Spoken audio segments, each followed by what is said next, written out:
Hello and welcome to Infamous, the audio podcast. This is Brandon, or Mutilus on Discord. This is Parker, go by One Who Parks on Discord. This is Jeremy, and for those that are wondering, the robot is just fucking fine. And this is Aaron. I go by Treffenwood on Discord. Alright, welcome back to another riveting episode of Infamous. Parker, you're down to 3,104 episodes of probation. So you're doing great on that. Keep it up. I just had this real sinking feeling. I had this I don't have these often. I had this intense memory of back when it was like 47. Mm-hmm. And it's like, and I remember thinking back then, I'll never get out of this. and now it's so many. It's just like you were born insurmountable pile. Intense debt. Intense. Parker was born in debt. Yeah, Parker then started making deals with the devil to try and get out of debt. You Do really you feel in charge? This monkey's paw surely can't go awry. I can't see how this could possibly fail. And you think this has power over me? Oh my god. All right. So, unfortunately, we still got no big news. But we did have a tournament over the weekend, so we get to talk about that. So, to lead into this, we have a special segment called the Kansas City Shuffle. Aaron, would you like to explain the Kansas City Shuffle? Sure. So I was driving back from, I guess we had game night on Friday or something. I forget. No, I played Blood Bowl. And I played Blood Bowl in Lee Summit, drove home Friday night, and I still hadn't decided what I was going to play. So I put a challenge out to the Muse crew who were coming down on Saturday. And I said, anyone want to do a list off? And Josh from Muse was online at the time. He was like, what does that mean? And I said, well, it means something like I make a list and you play it, and you make a list and I play your list. And neither of us knows what that list is until we show up. So there's like no planning, there's no prep, there's just you're handed a list, go have fun. And he was like, sure, sounds good. I just want to make a quick side note. This works better when you don't show up 15 minutes late. They were 3 minutes late, but sure. Mm. So the caveat was it has to be quasi-competitive. Like, it couldn't be 10 unaffiliated twos, go have fun with this trash. That was it. So, Parker doesn't know anything about this because he wasn't there. Yeah, I couldn't make it. Josh had a very interesting idea. He, knowing that I've played every affiliation in the game, wanted to give me something he thinks I hadn't played yet. So if you had to guess three possible options for Josh to give me, what would you think? Because he wasn't. Okay, I know you've played everything now, right? You've touched everything once. Yep. But he was hoping that you hadn't tried this. Something I hadn't explored fully. Okay. Something you hadn't explored fully. I'm going to say A-Force. Just say A-Force. Okay. Good guess. Mm-hmm. No.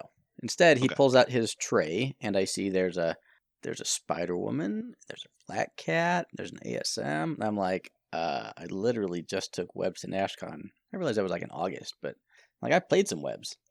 Literally just yesterday, 3 months ago, I played this. Yeah. Well, more recent than some other things. So I was a little confused. Like 600 games ago, Parker. Like, come on. Yeah. Like, that's like ancient history.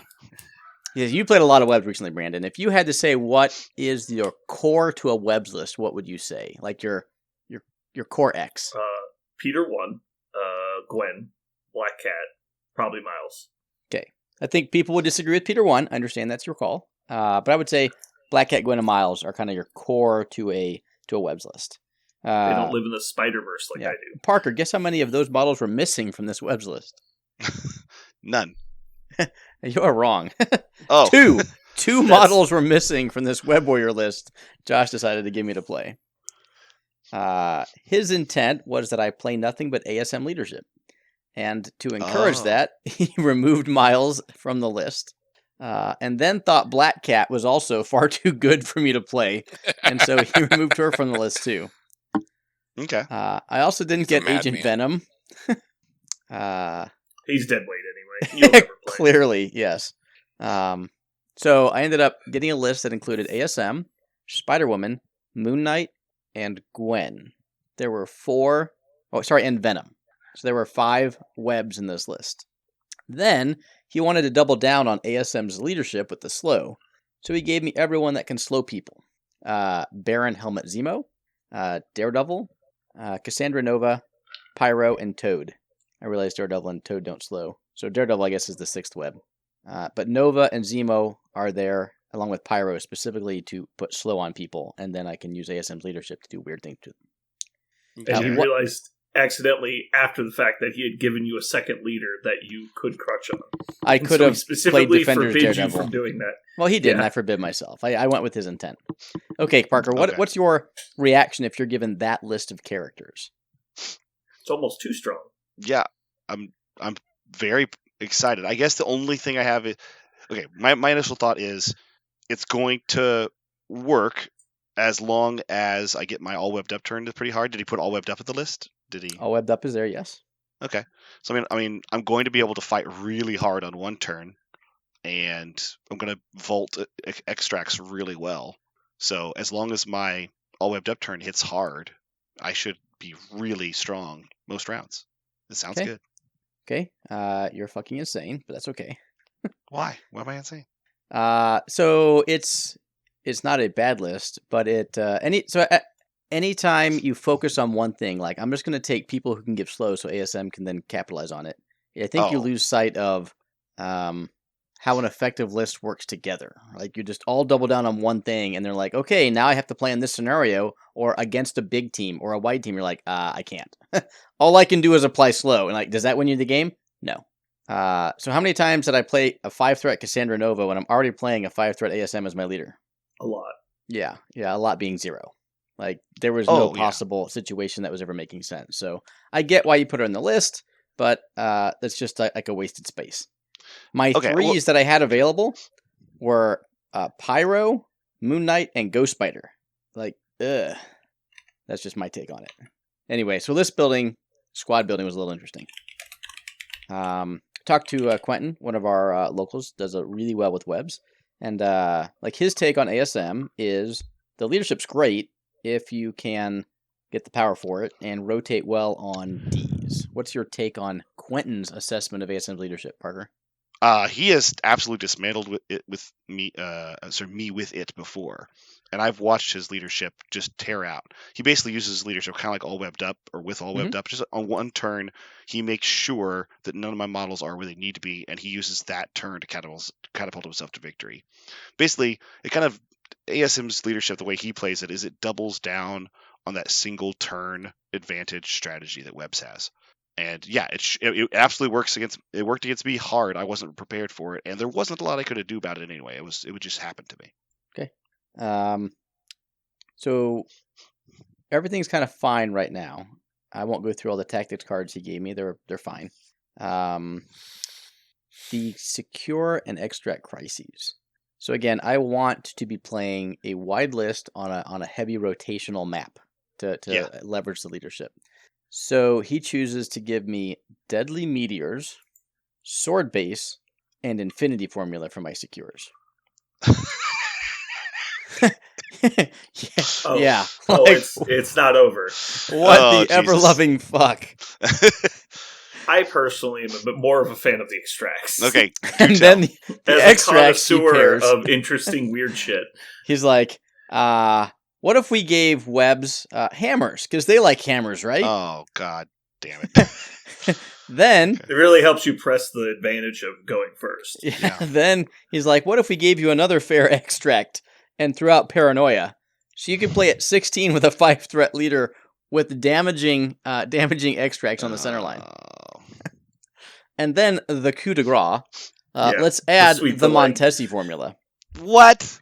And the only reason he did so was because I made the error of sharing with him earlier in an unrelated DM my crisis spread for the year.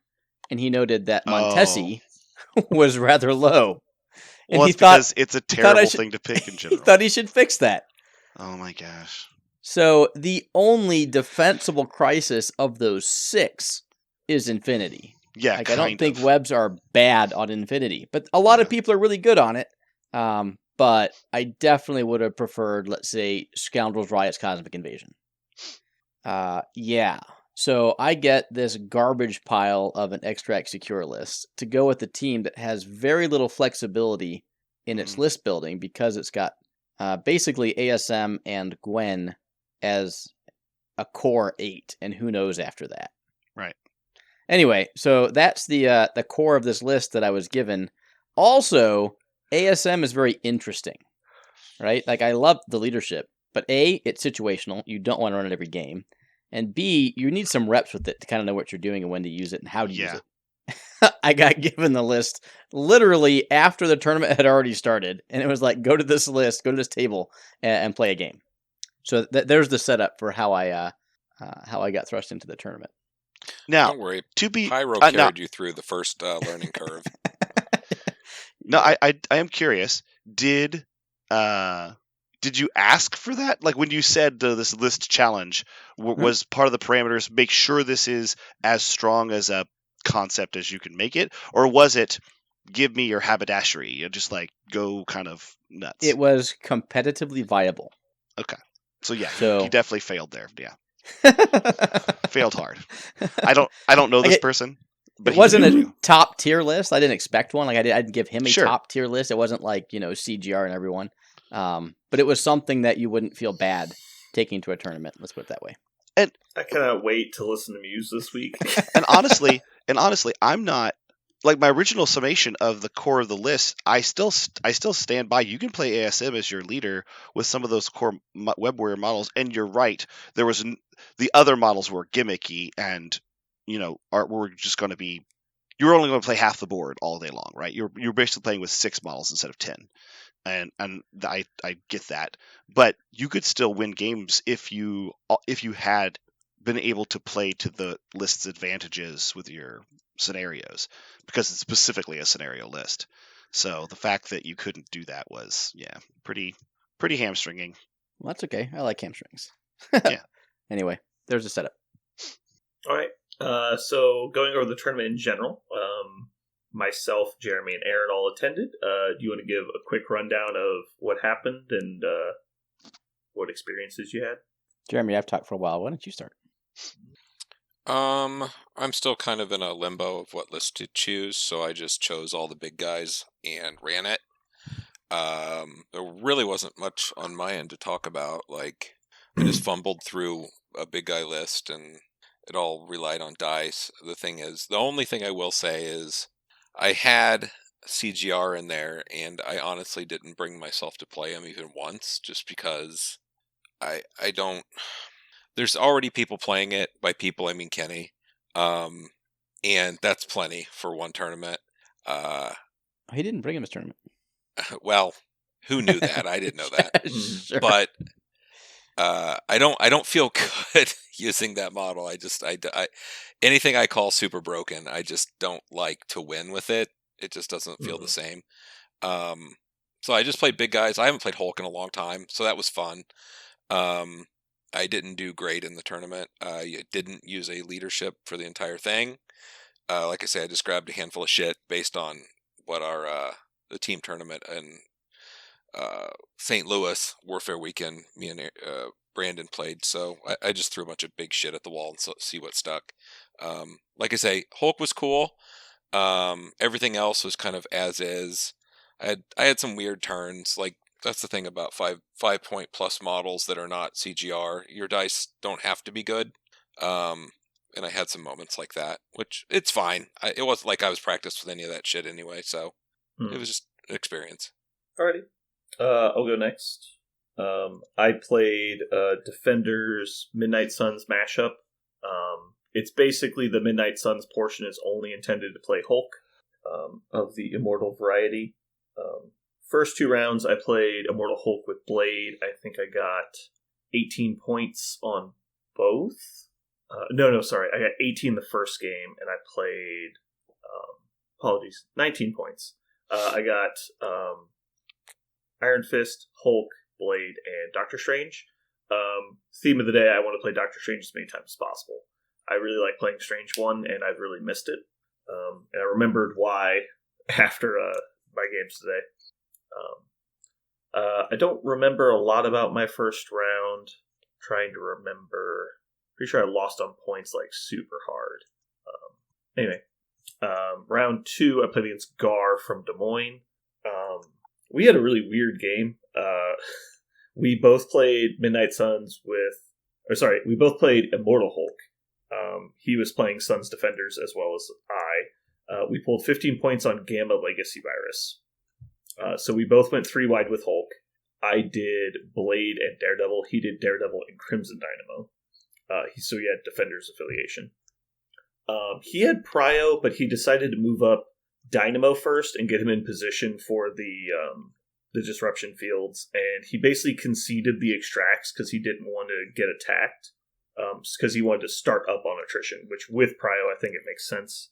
But because he gave up all 3 of them, basically all I did was Hulk took the middle and backed up with Bump, and then Daredevil took the left point and Blade took the right, and I basically just ran directly away from him the entire game. So I held my back Gamma, and I had all 3 extracts, so I scored 4 points a turn for 4 turns, and it was a very boring game. He almost dazed Hulk on turn 3, going all in on me, which would have obviously probably cost me the game, because I wouldn't have gotten my 4 points that round. And then he left, I think it was Blade on one of the turns, because he was taking Gamma damage the whole time. It definitely could have got a lot worse for me. He also missed a baton hook fairly early on to pull Daredevil into range of Hulk, because they were just trying to run away as quick as possible. But it was an interesting game. I don't know how interesting it is if I don't get off on points. It's just kind of a random slugfest. But then to my fun games, once I stopped playing Hulk, Defenders were more interesting. I don't know what it is, but Midnight Suns just don't make sense to my brain. Every time I try and play them, it just does. I just make terrible decisions. I put my models in bad places, and they just don't make sense to me. So I'm either going to have to play them a lot more to make myself understand them more, or just don't play them. Defenders, however, as long as you're okay not having a leadership, they're quite good. All of their models make sense to me, and so I make good decisions with them. But their leaderships, I just don't care. It's whatever. I just like having these models.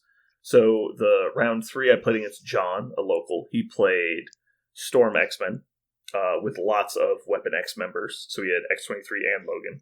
Then I took Strange's leadership so I could keep doing Mystic damage and hex all of his people. So I got 3 of his people hexed on turn 1, which was cute. And then we played a Slogfest, which was fun. And then final round, I played Daredevil, and I think I used my leadership once against Nigel. Yeah. I think I should have chosen Strange leadership because I had them both. But, yeah.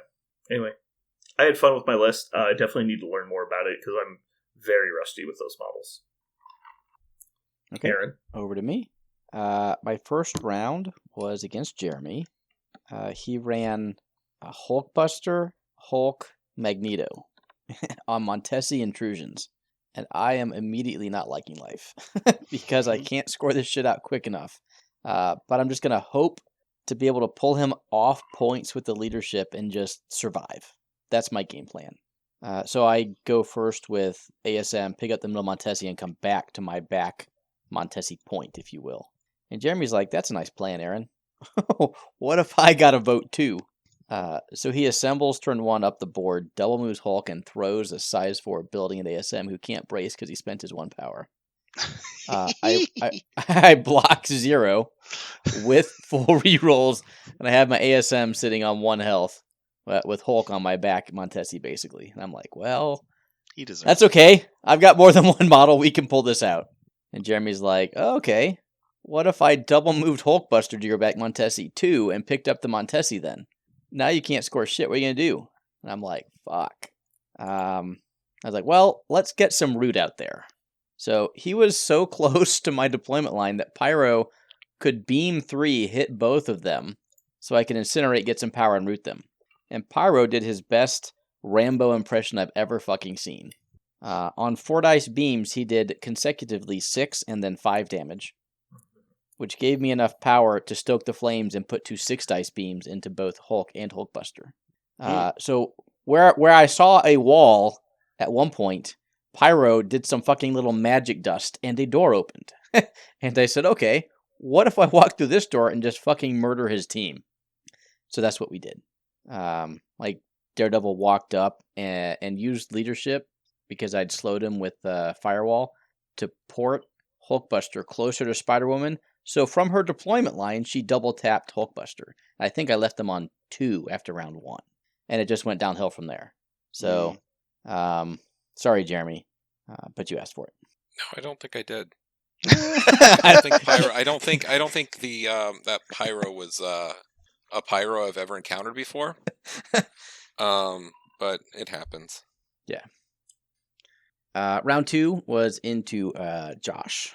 Not Josh who gave me the list. Josh Vredenberg. Different Josh. Great guy. Playing Shield. I won't go into all the details in the next couple of games, but the big thing was I took Daredevil again, and I decided to just have fun. So turn 1, I moved him up to the middle. He got shot, pushed off a point. That's okay, because with Prio turn 2, this is Hammers and Gamma. So he's playing Shield and has 6 characters on his back Gamma. Can anyone guess what Daredevil might have done? Top of 2? Why do people keep doing that for you? Why is it that every time a Shield player sees you, they go, Daredevil, all my guys on the back Gamma. I don't know why everyone always goes straight for that play against Daredevil. Your Daredevil specifically. Yes. There's strength in numbers, Parker. I mean, it's the standard play, right? You just get used to Daredevil habit strength pattern. in your numbers. That's the problem. So, yeah, Daredevil, I think, killed the Grunts, dazed 1 other model, and then did a bunch of damage on 3 others. I also had an amazing Devil Deliverance play, but it was not because my opponent allowed it to happen. Well, so, in his defense, I don't think it was he doesn't know what I'm going to do. Like, I moved Daredevil last to the middle on my last activation. He got 1 shot into him, and then I went again first with turn 2. Yeah. So if he doesn't, like, he's setting his team up very poorly to attack the rest of my webs. Mm-hmm. And I'm basically feeding him Daredevil. Like, I get 1 monster swing, and then he just annihilates him, which is what he did. And you're using no matter the cost also. So I had to burn no matter the cost for 1, yeah. So I burned it. Like, I don't think it was an actually good strategic decision. I just powered up his team and dazed 1 model. But we had fun. And then I positioned my models in such a way that he chose not to finish Daredevil off on turn 3, because I think he was facing like a stoked Pyro Beam or something. And so Daredevil was able to attack someone, get an extract, and run away. That's what ultimately, I think, broke the scoring differential into my favor. Game 3 played into Quentin, Webb's matchup, and he just missed a lot of 50-50 or 80-20 dice rolls to be pushing me off of points. And I just scored that out, and then went into the finals game against Kenny, rematch of our Warfare finals. Played against First Avenger on Montesi Infinity. So I got Montesi twice today, and I just ended up using positioning and, again, ASM's leadership, which was really good on the Infinity, to score it out 18-13. It was a really good close game. And that's it. I ended up winning the tournament with whatever quasi-dogshit list Muse Josh put together. Thanks, Muse Josh. I was going to say, so the moral of the story is what? I don't get it. I really wanted to do a lot worse. Because you really set this up for, and then I fell flat on my face. Thank you for nothing. But then you just walked towards the sunset and rode into the sky? Like, well, I don't understand. This is the weirdest end of the story. I waited very patiently for this list to fall on its face, because it's clearly a poor contrivance. And then you just, okay. He likes winning much easier than that. That was a struggle. Just lay down. Okay. Well, I do think. Well, there is one thing, I guess. There's something we should learn from this, which is to say that, as much as we love fine tuning things and saying things really matter a whole lot, then shit like this happens. You're like, okay, so what? Like, what does all this fine tuning, increase your chances of winning over 100 games? Yeah, probably, but over, 4 or 5 in a tournament, nah. It's still I what think happens it to you says that day. Someone who plays like 500 games in like the last month or whatever is probably pretty good at maneuvering small discs with dudes on them about the table doing pushes and whatever. I mean, Well, I think Aaron would even agree. The best thing about the list that Josh built is it's not extremely dice dependent, and so it's fairly consistent doing what it does, which is kind of web stuff, but not exactly webs. mhm. Yeah, I would agree with that. So my goal is you never know, to if kill you have- people. Yeah, So. you have non-dice dependent models that are fairly consistent. That's always a good solid base to build from. Yeah. And so I don't think any list, unless you specifically design it to actively be terrible, is really bad in this game. Obviously, there's percentile changes, like small, minute things, but like you can play pretty much anything in this game. That's why it's good. Yeah, game is relatively balanced. 98% of the models. I do have to give a shout out to one tactics card, and that would be Go Get 'em Tiger. I took it in most of my games, and it was super interesting in at least two of them. I remember you telling me that card was bad, and I was stupid for liking it.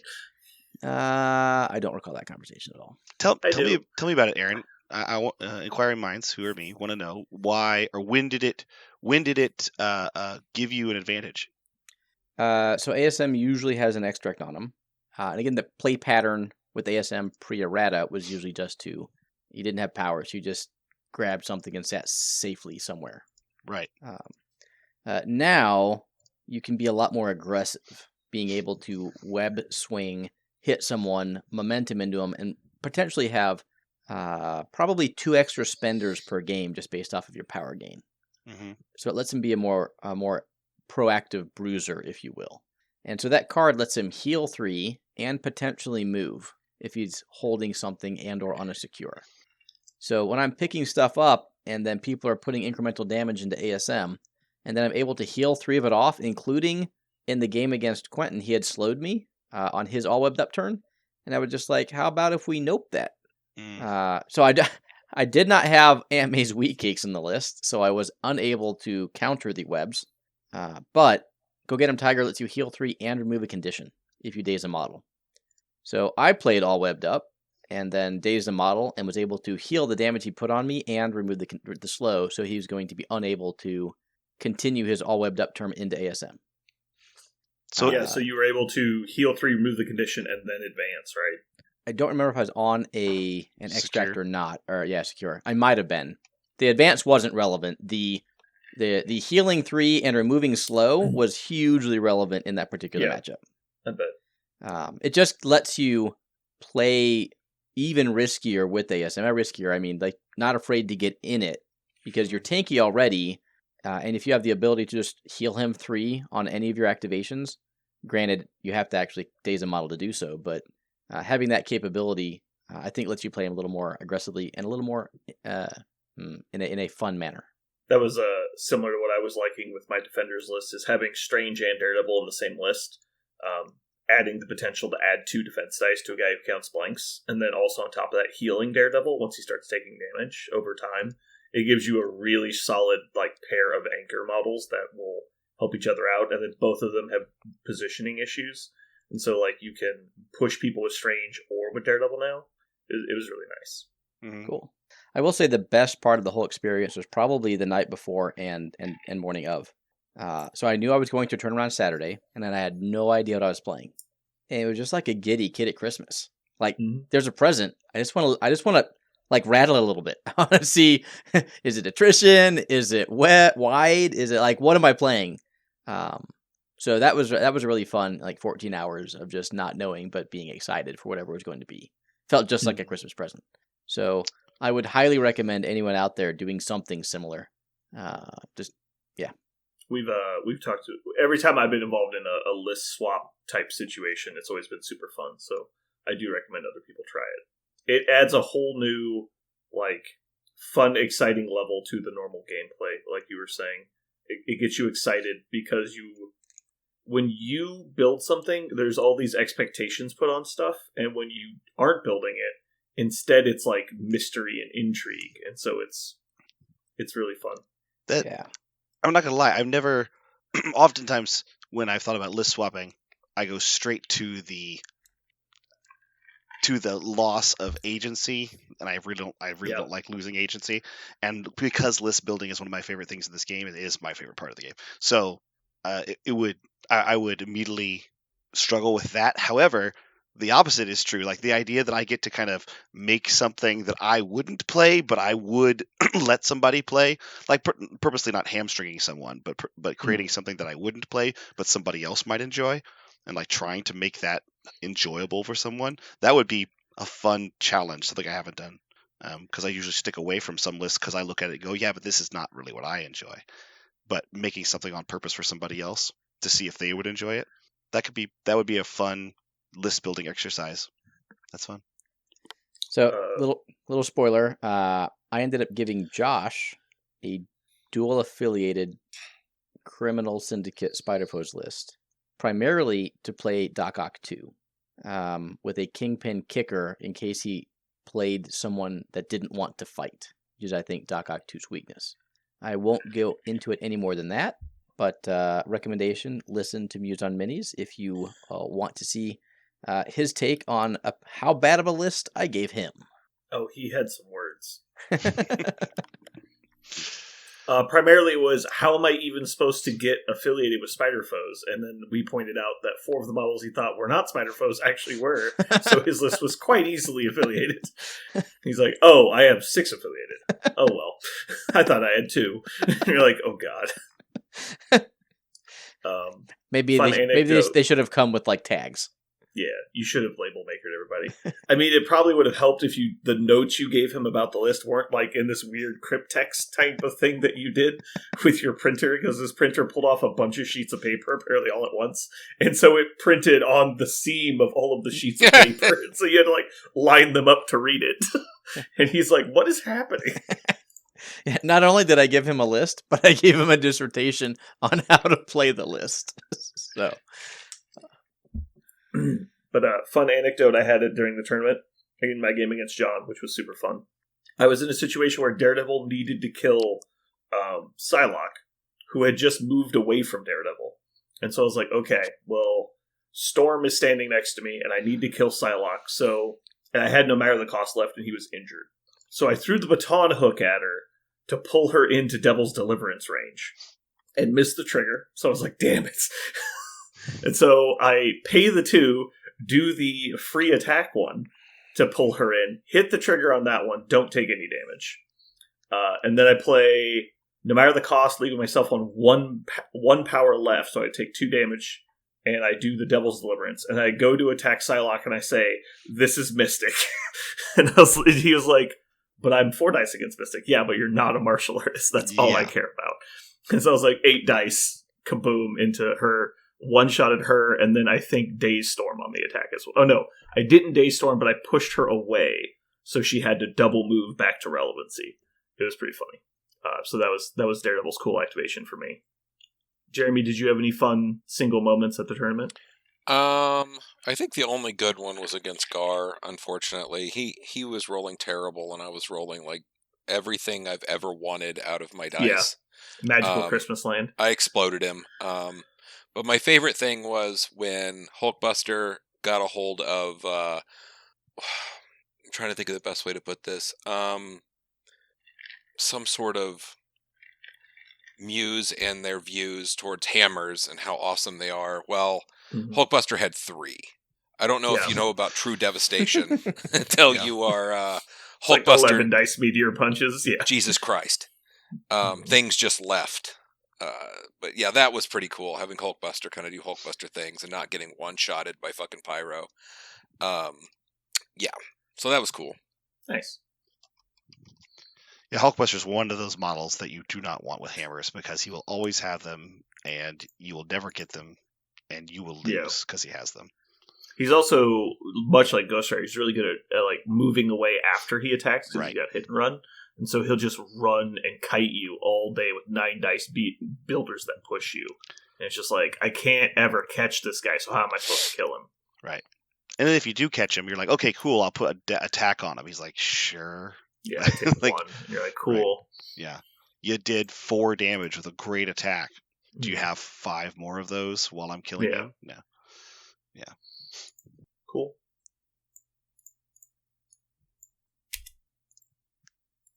Parker, did you change the currently playing for Jeremy, or is that something I put in and forgot? I did not do that. You did not do that? I did not do Okay. that. That sounds did like y'all a do? Brandon original. That does sound like something I would do, but I do not recall doing it. We're going to delete that. So, on a side topic, I don't know if I should share that with everybody. I don't think you should. That was pretty good. I think that needs to remain a mystery forever. Ask me in person, I'll tell you what it said. Yeah. So, Jeremy, have you decided on what to play next? I'm really thinking about Criminals. I'm also thinking about Red Skull 3. Red Skull 3 feels and seems like something I would play, but I have been playing for a long time. I kind of want to not focus on trying to throw good dice for a while and focus on a different portion of the game. Kind of like when I did with messing with Shield. I just need to kind of cleanse my soul of how I've been playing and change something up and really focus on it for a little bit. I need to get something that's going to be viable for Vegas because I just don't have anything. I'm so scattered. I'm thinking Criminals is really strong right now, being that X-Men have shifted away from all of those damn pay-to-flips. And that was really the only thing that haunts Criminals, in my opinion. Well, that's kind of what I was looking at next, so that makes sense. Yeah, I could see that. And I mean, I think... like a lot of those. I like Rhino. Kingpin's actually a pretty good model. And there's a bunch of good models in Criminals now, especially Ulik. I haven't messed with Ulik yet in Criminals. Like, I think that there's some pretty good potatoes that'll punch you in the face pretty good. So, yeah. I think you've mentioned this cast, like, maybe it's been like 3 or 4 times, but it's been like separated by months and you needing to play other things, preparing for other events and stuff. But you've said something exactly to that effect. And the reason why I know this is every time you've said it, I've been like, yeah, that is an interesting idea. Like, you could play like Kingpin with bigger guys and let them try to kill you. And while you're killing them, you're scoring, better than they do. That's an interesting it is an interesting concept. It's one I have never seen, and so I would like to see somebody try. I think that's a pretty popular build at this point. Just no one plays it around here. Precisely, I just haven't seen it. Yeah, I think I want to call this new variant the baked potato list because it's not really potatoes; they're like hot potatoes. I like that. Yeah, when you take them right out of the oven, you got to be careful; those things will burn you. You got to slowly let them cool down, then you can take them. Yeah, I think Criminals are an interesting spot. I will say, and I don't know if this is something you want to hear, for LVO, I think there's a decent chance there might be a high volume of CGRs there. I'm sure there will be. Mm-hmm. So maybe we should just focus on coming up with a list that beats CGR. So here's a question for you, Mr. Jeremy. Are you interested in playing in the Timelines event at LVO? Potentially. So let me preface that for our viewers / listeners who may not know, but LVO is going to be hosting a Timelines event on Saturday / Sunday for people who don't want to participate in the Invitational. So Or be interesting can't. to see how many people choose that. But don't want to / can't. Sure. Yeah, because if you don't qualify, then you're not going to make it anyway. So that's what I mean by potentially. I'll definitely build a list and have it set up to do that. And Happy Plan B. Yeah, and I mean, I am interested in Timeline. I have no problem with that. Any limitations, I'm happy to oblige. Like, give it a run. And the only thing that Timeline bothers me a little bit is I hope to God I don't play all the same shit, that everybody else is playing. Run into all the same lists. That would be annoying and boring. Yeah, if you stay out of the groupthink, I think the list will be pretty diverse. But I'm pretty sure there will be some significant groupthink where people think, oh, only these 5 lists are viable. Yeah. I have not. Go ahead. Yeah, well, my actual plan for the future of MCP is there's only a couple casts I listen to anymore, aside from talking with you guys. So I don't play on TTS. I just play in person and stuff like that. So I'm trying to keep myself away from the whole when someone says something's awesome and you have to do X, Y, and Z. That's never true, but I hate when that gets in my brain. And you start doing things like, oh, you have to take these things. Like, it's the best model. Even if it's not and you know better, it still gets in there and you're like, wait, should I question myself? Because, I mean, no.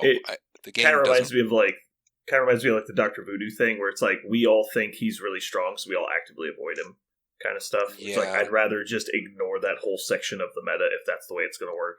Now, and I mean, if we're playing games and stuff and I actually have a problem, and the problem is solved by a model that's very strong and obvious, then that's fine. I just don't want to build my list backwards, Start with CGR, start with Thanos, build backwards.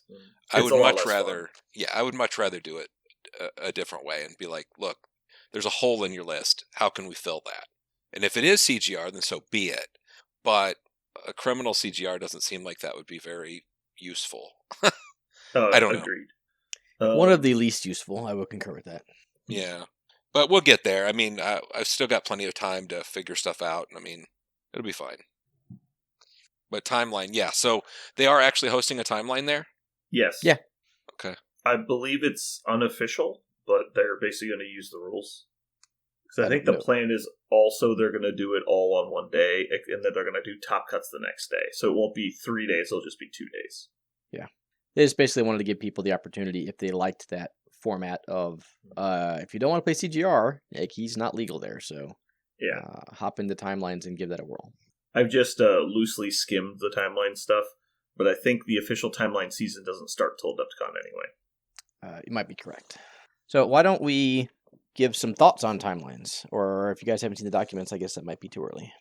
I've skimmed them lightly, but yeah, I kind of hit some bullet points that I'd heard about, but I'm not actively trying to learn it right now. I've just been busy with other stuff. I think alternate formats are always good, and they rarely ever take away from anything.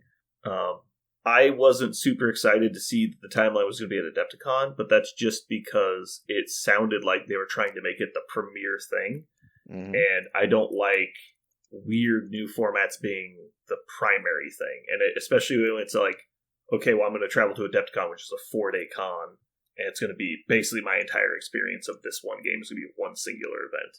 I would like to have the variety that you see on normal years, but I don't think we play the alternate formats enough already. I think we play too much of just the generic format. So from what I have seen, I do like how you're locked into your 1, 2, and 3 list, and then 3, 2, 1, and that because that means your opponent is locked into theirs too, so it doesn't get funky.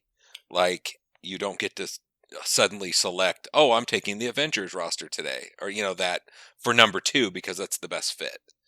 I think that creates a really interesting dynamic that could be really cool. And again, I love alternate formats that are not complicated, and this is not complicated. It's just alternate. So I really like that. What was spoiled was, like, you'll play list 1, day 1, list 2, day 2, list 3, day 3. And they changed that in what came out to what you said. You're going to play all 3 lists, day 1, 2, and 3. So you don't have to, like, well, I'm going to put all my good stuff into list 1 to make sure I make it to day 2. Like, nope, all 3 lists are going to get played every day. In a random, you don't get to choose it. It's not list chicken. It's just you're playing X versus Y. And that I do like. So I really like. I like that. I think that's cool. Now, I am about the. Go ahead. Oh, before we move on, I was just going to say, I absolutely hate that. But not that they did it that way. Yeah, I don't like that there are 3 lists and you don't get decisions on when you play them. I think if you're ever going to do multi-list, it should be exactly that, open selection. So it's like, I'm trying to use these different tools to cover different problems. Because I've been in the War Machine past, it's in situations where it's like, I don't get a choice on which list I'm dropping, and it just forces you into a bad matchup, and that isn't fun. That's why I don't like it. Like, if you just get put down on, like, trying to think of an example. Your non-brace list goes into Brotherhood. Yeah, like let's say I'm playing Spider Foes into Brotherhood, or like I just give a random example, like X beats Y, or it has a strong game. Like in the recent past, say I'm playing Shield into X-Men. Like, that's a bad matchup. And if you just flip that and it's like, oh, what are you playing? You're hard counter. It's like, oh, cool. I'm so glad I traveled 500 miles and put in hundreds of hours of effort so I could get here and have an 80-20 matchup. That was so great for me. And it's just like, why? Like, why did we do that? Versus if we both have two lists and our thought process is my two lists are good into the entire game because I'm good at list building, why not just let us make that decision? I just think it's better. Okay. So I see the roster selection table here. I'm just looking for the part of the rules where it says that your roster 1, 2, and 3 is randomized. Is that I just missed? It's not random. It's announced like each round. Like, hey, this round you're playing list 1, and it's just like that's the round you play list 1 at, and then it like reverses the next day. But no, but it says it has it here in the doc. Like, okay, you will all play roster 1, Swiss round 1. Yeah. But then how do I decide which one of mine is roster 1? Do I get to decide? No, when you submit the list, you have to submit the list.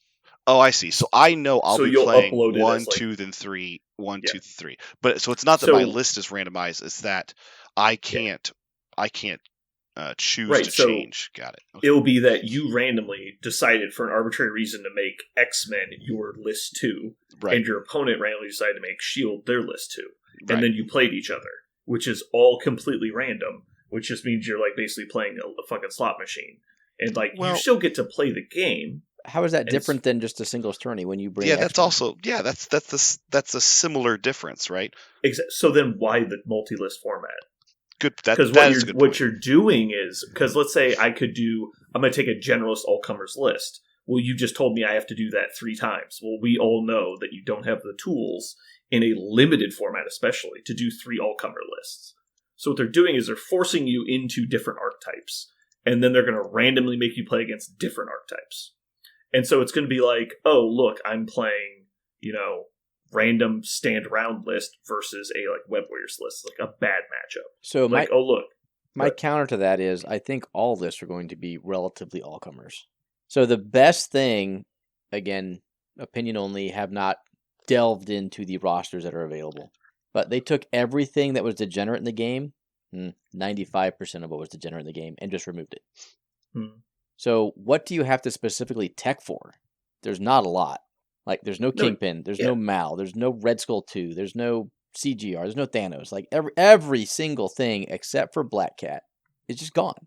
Mm-hmm. So again, I think... Why multiple lists then, even? It just seems odd. Sure. I'm not against the format. I actually am kind of excited to try it, but I haven't put a lot of time into looking at the character list and everything. I will say, I think... Well, sorry, maybe this is cynical of me, but my first thought is, why is there multiple lists, or why is to sell more models? Because if you want to participate in this event, you have to have more models. Like, you must have a bigger collection to play in this event. You cannot play in this event with a smaller collection. I'm not mad that they're suggesting that, but that is one thing that you would have to have in order to play 3 complete rosters. Is you'd have to have a larger collection than the starter box, right? You'd have to have bought a bunch of models. So my feedback on that would be, I don't think that's the target audience for this event anyway, and if anything, I think it actually hurts them. Because I think we saw last year, Adepticon had the largest amount of like casual walk-up players of any large event we had seen. Mm-hmm. Like, roughly a third of the field where people are just like, I never get to play this game because I don't have a local meta for it. But I've always loved the way it looked. I love painting the models. And so when they go to Adepticon for other things, they wander over and they go, I finally get to play MCP. And they play in a tournament and they wander off. And they had a great time because they just wanted to play. I think they're going to discourage those people from showing up or just corral them into the narrative events. Oh, I actually, this is another classic. Brandon and Parker agree and disagree at the same time. I think that's true. I definitely, I think it does create a subset of, it automatically creates a subset of players that will feel like they can't participate in this without a very big collection, not only just to feel the 30 models and the cards, but just to feel like they have a little bit of A-Force and a little bit of Brotherhood, a little bit of Cabal, a little bit of Avengers, a little bit of Criminals. Like, because they only did a little bit of so many different factions, that they're going to feel like they have to have so many. Like, I have we have players right now that come to the store every week and they love playing this game, and they could not play this event if they wanted to participate at Adepticons at this event. Really? Like, they don't have enough models. Who? What? Who? My cousin James is a good example. Like, I don't know if he has 30 different models. He's in been these playing the game affiliations. for a month, admittedly, but so he's definitely one of the examples of people that would be hard pressed to play this. But yeah. I think for the most part, people are traveling to conventions. I don't think owning 30 models is a big barrier for those people.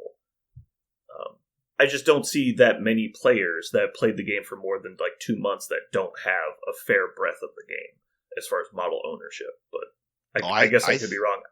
But it's also the kind of models, right? It's not like the Blob is on here and Toad is on here. The Blob comes with Pyro. Like I haven't done like the matchup, but I wonder how many of these models came.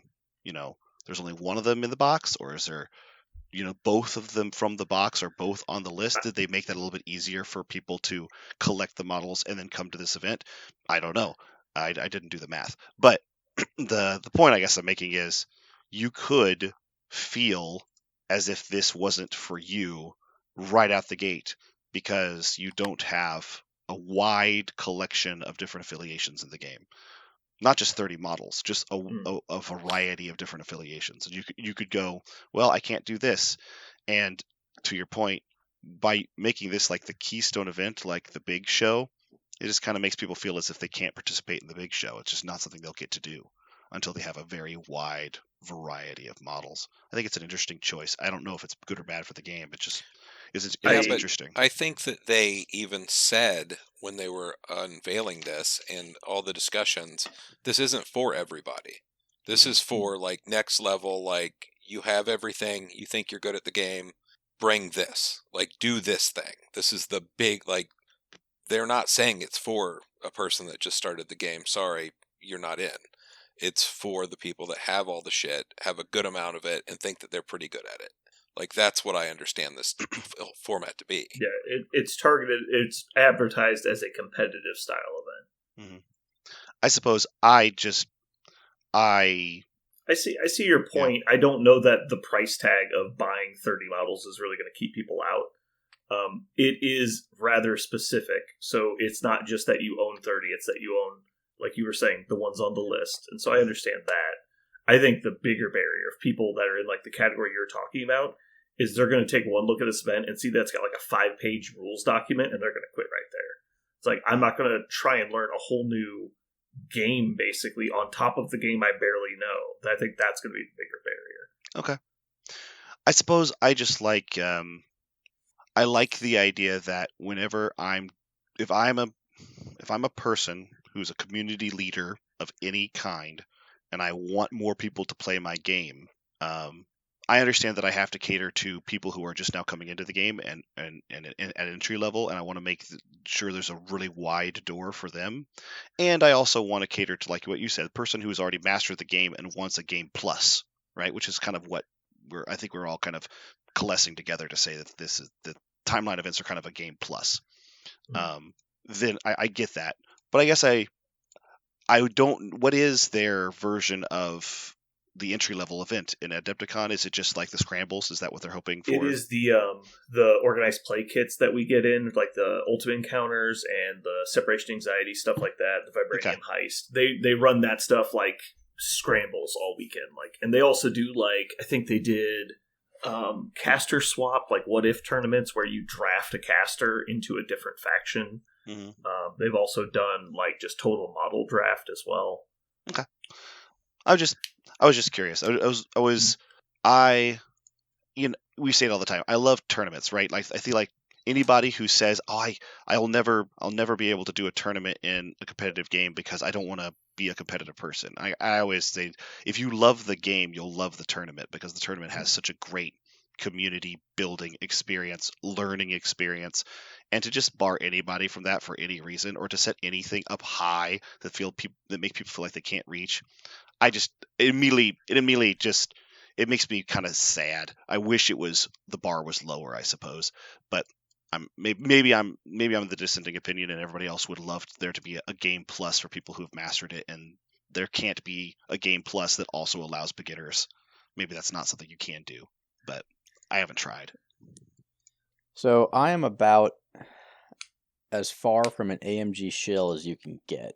Like, I will heap all kinds of blame and, not hatred, but vitriol toward the company for shit like printing tactics cards don't make sense. Or rules. It's time travel. Yeah, whatever. So I give them no pass for that, and it bugs me to no end.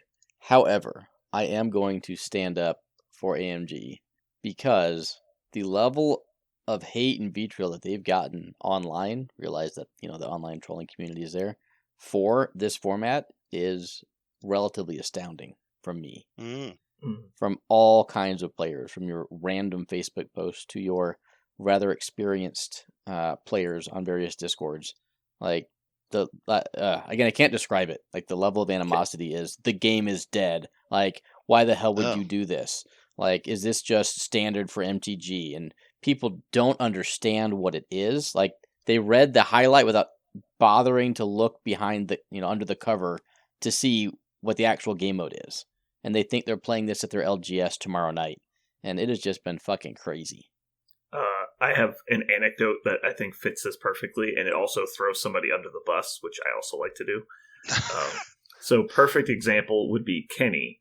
For the last 3 months, he's been constantly saying about how much he liked the fact that Malifaux used to rotate. And so he was like, here's 20 things you can't play anymore. And he's like, this game needs to do a rotation. It's the only way that the game will stay balanced over a long period. He's like, he ranted about this for weeks on end. And I'm just like, no, that's dumb. Every single time he said it, I'm like, no, that's absolutely not what they should do. They announce a format in which there's effectively a temporary rotation that goes in cycles. And you know what he said about the event before he even saw the rules? That's the dumbest fucking thing I've ever heard. I can't believe they're doing this. And I was just like, you literally got what you asked for, Kenny. What the fuck are you talking about? And so the fact that a lot of people tend to do that is they just overreact in every possible direction simultaneously, especially if it involves a keyboard. And so it's just guys, fucking relax. So I'm not sure if I love the format or how competitive it is, but the fact that they tried to make a new format and tone down the level of degenerate play when they made that new format is 2 fucking thumbs up for me. Yeah. So I haven't said anything super positive about it yet. I will say this. I loved the timeline list. The models and the cards and all that stuff they chose. I love it. I loved it. I actually like Black Cat on it. I like everything about it. There's nothing. I feel like they did a really good job with it. I don't think it was eeny, meeny, miny, mo. I don't think it was let's make people buy more models. I don't think that's what it was at all. I think they were definitely let's make this game feel like Marvel Comics come to life, make 3D with plastic in front of you, and use your imagination. Which I think it's going to be for the purposes of that. I think it's fun. If you told me tomorrow that my local game night was just going to use just for fun this Thursday will be the 2024 timeline. Just let's bring models that have the 2024 timeline. That would make me happy. I would be excited to hear that. Not because I hate all the models in the game, just because it'd be fun to do something different. And I think they did a pretty good job with the list. Jeremy, do you have thoughts on timeline? Other than it's complete garbage? No, I didn't say that at all. I know, I'm just kidding. I think not seeing your standard issue annoying fucking models would be amazing. And playing several days in that format, splashing around in a pool that's much more open and less boogeymen will be interesting in its own way. I'm in for whatever. Again, make the rules easy. Don't make shit overcomplicated. That's one reason I don't like some of the event things that they have, the organized kits. It's I'm not going to learn an entire new game to play the models that I brought. I can just play the game. So that's what I was afraid of with the timeline, but it's not that difficult at all. I'm make 3 lists, here's your models, here's the cards you can use. I'm in. Cool, let's do that. I'll say one more thing about the Jeremy made me remember this is way back when they announced this, my first bubbling vitriol that I got, I shook my finger and I said they better not do this, which is restrict the list so much that kind of what you were alluding to, Jeremy, that only a few models rose to the top instantly, and everybody was playing the same thing. I think they did a really good job of keeping the bell curve pretty shallow and really wide. So I think there is a lot of variety. I think there will be a lot of variety in this event. I predict incredible variety, actually. I'd be shocked if there wasn't. Nice variety for people bringing the stuff off this list. This is a good list for exactly that. That concern that I had, no, not even sort of a concern anymore with this event.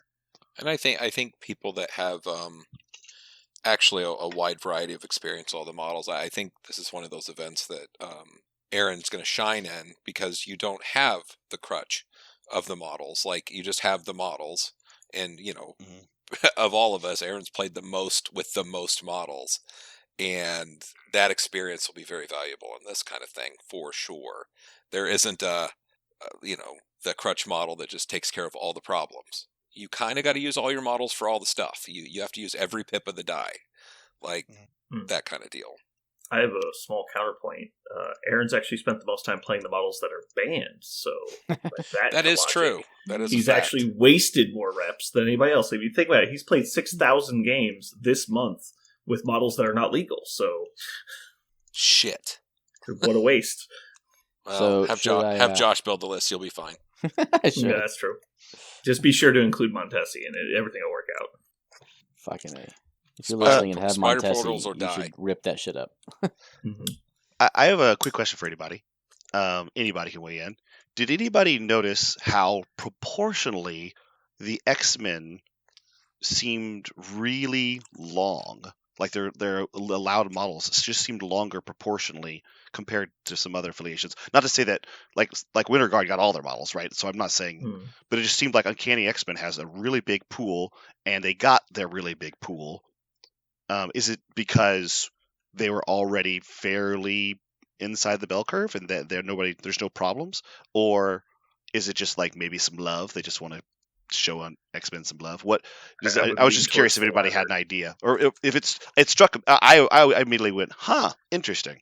So I was curious if anybody else did. I'll have to actually look and see what it was. Oh, sure.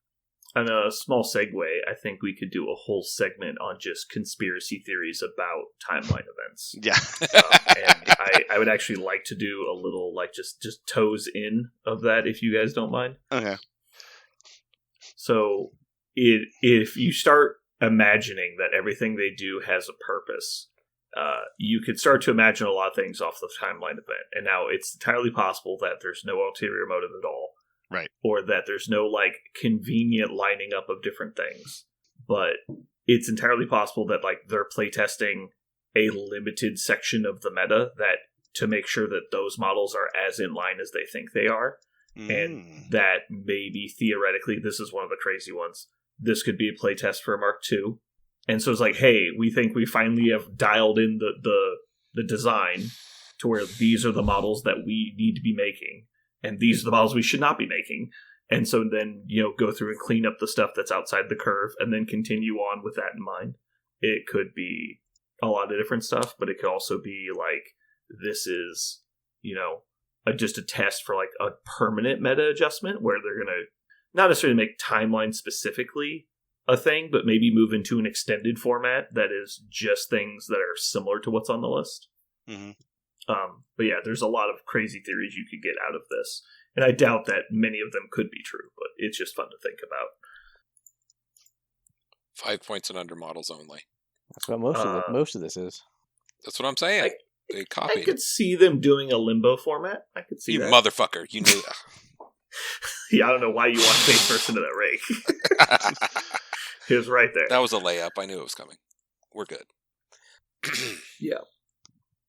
So, Parker, to your point, I was going to say the reason that X-Men looks like they have more models is because I think they wanted to include most, if not all, of the models that were touched in the errata that weren't degenerate. I could be wrong with that, but 10 of the Uncanny X-Men models are either new or were recently touched. So how many? 5 legacy, quote-unquote, legacy models on there. Yeah, it is true that it's just so they're getting ready to release a bunch of X-Men, so it would make sense that we would see them. But I think there's no question that they are fans of the mutants as a general standpoint of the design studio. But also, I could be making this up, but I thought originally they had announced that this timeline was supposed to be primarily mutants and like Avengers and Cabal. Like those were like the 4 big pillars that were supposed to be like the highest populace, which is convenient because they're also the 4 biggest factions. That's good. Points for memory. Yes, I had forgotten that. They did mention that in the July, or was it July? In the summer. Yeah, the keynote from Adepticon last year, I believe. Yeah. They mentioned that. That was a long time ago, but they did say, they just kind of flippantly said it's going to be Brotherhood and X-Men and Avengers and Cabal, and then that's exactly the comment that made me go, ugh, just those factions. This is going to be so small, and it's going to make things rise to the top. But then they actually expanded it way out. But they did, obviously put the mutants and Avengers and Cabal on the showcase here too, as well. I'm actually slightly worried because I don't know if you guys know when Adepticon happens. It's late first quarter, and so we have heard that the mutants might be coming in the first quarter. So there might be fucking a bunch of models that might get added to this list. I don't know how that's going to work. I hope not. But if there's like another 4 to 6 models getting dumped on this pile, so there won't be, and that's good. Tinfoil hat, right? So. The other news we can glean from this list is we now know who's going to be in what affiliations. For instance, King T'Challa is a listed Avenger. Oh, that's true. I remember that. Shadow King is in Brotherhood of Mutants. Surprise. Bishop is in X-Force, as well as X-Men. Professor X is X-Men. Nightcrawler is X-Men. And Shadowcat's X-Men. So none of that is particularly surprising. Who's the leader? Professor X. Oh, yeah. So that's all that we kind of knew, other than Shadow King and Brotherhood. Okay. That doesn't mean he won't be elsewhere. He's just only legal in Brotherhood. Non-timelines, correct. Because, for instance, Cassandra Nova is legal in Cabal, but not legal in Sentinels, despite the fact that in a regular world she's both. Is there any way that's a typo or that's just an oversight? It was specifically edited, so the answer is no. That is not an oversight. What do you mean it was edited? It was in there originally and they changed it? Yes, they moved her from Sentinels to Cabal after they released it. Oh, I didn't know that. So they're really nervous about the Sentinels being turned way too hard by the presence of Cassandra Nova. But the Sentinels are still a playable affiliation? They are with Taskmaster. Well, I mean, you could just play solo Prime technically, but you could play double Mark IVs and Sentinel. So right, but I'm saying they're on the list because I'm not looking at it. They are on the list, yes. Okay. Both of the robots. So they're saying by that justification that if you're not on that list, you're not an affiliated model anymore? Correct. That's interesting. Yeah. Huh. So they could even go as far as to move models between affiliations, and that isn't true to the normal timeline. Yeah. So they could say, make Red Skull 3 an Avenger if they wanted to. Sure, they could. That's interesting. Yeah, you have to pay close attention to it, yeah. Yeah. What this tells me, given that it's meant for Adepticon and beyond, is that all of the mutants will be a Q1 release. And because none of the Spider Foes, the new Spider Foes are on there, they will likely be after Adepticon release. Or they just won't be legal for the whole year. My guess is that this document isn't going to change, and this will be in play for all of 2024. Yeah, that's what I would guess as well. Right. So that just means they're not going to be legal. For timeline events? Yeah. Sure, but why? Yes, correct. None of the new foes will be legal for 2024 timeline events. But that's weird. Because the X-Men are on the list and the foes aren't, X-Men will be a Q1 release and foes will be Q2. Why do you say that? My guess. Because if the foes were going to come out before Adepticon, everything that's new is on this list. But but you just said the document's going to be legal for the whole year. Yeah. So why is it relevant when things come out?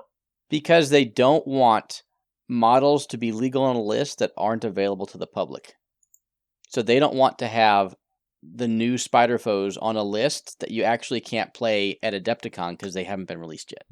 And that's your theory, or that is pure tinfoil hat theory. Gotcha. All right, that's fine. I just wanted to confirm that I wasn't missing something because I also just found out that they're changing affiliations, and I did not know that. Well, let me check my NDA real quick. No, you're good. Confirmed. Cool. Does anybody else have anything to say about timeline events? And then we've got an oldie but a goodie segment coming back. Okay, we'll move on. All right, this is going to test how loyal of a listener you actually are, people at home. For people that have been here since episode 1, we used to have a segment called, what was it called, Parker? Dr. Doom Corner? Because we were just waiting for Doom, was the original podcast. So it was a Doom Wild Speculation Corner, I think it was something like that. Right. And so we would sit down and talk about like what Dr. Doom was going to do in the game, or like how long it would be till he came out. And so we kind of stopped that out of just sheer exhaustion. But so I have one I wanted to bring back, and this thought process hit me. I don't know why. I was just like sitting at work eating lunch, and just hit me like a ton of bricks because there's so much I love about Dr. Doom, and so many things I want to happen with Dr. Doom in the upcoming future. We've effectively had it hard confirmed that he's going to be in the MCU very soon. But also, we assume that at some point he's going to get printed into MCP. So I have a ultimatum for you, Parker. Ooh, if only one of these things could happen, and you had to choose between them, I want to know which you would choose. Because I had to think about it for a long time. The first is Dr. Doom is released in MCP. Period. Okay. So that's on the table. The second option is Disney confirms Mads Mikkelsen as cast to play Dr. Doom in the MCU. Oh, why'd you do that to me? I know, right? Why did you do that to me? Dude, it's brutal. It's gut-wrenching. Oh, I was so ready to just say MCP. I was okay. Are those the only two? That's it. Oh, it's an easy choice. It's just a or a B. Sophie's choice is what this is. Yeah. It's which of your children would you like to shoot in the face? I choose. Okay, this is. I can explain it if you want, but I actually choose MCP. Okay. No, that's fine. If you want to briefly sum it up, that's fine. I'll briefly sum it up. The MCU has been eroding my expectations so hard, while MCP has been building my expectations so well. I've been really excited to see what the MCP folks, make out of Doctor Doom. I'd be really excited to see that. I would be jumping up and down for that, and I would be super nervous about the Doctor Doom from the MCU. It would make me. I would be a bundle of nerves rather than excitement. So, so I am fine with. I'm much more excited for MCP. I rarely agree with Parker. Rarely.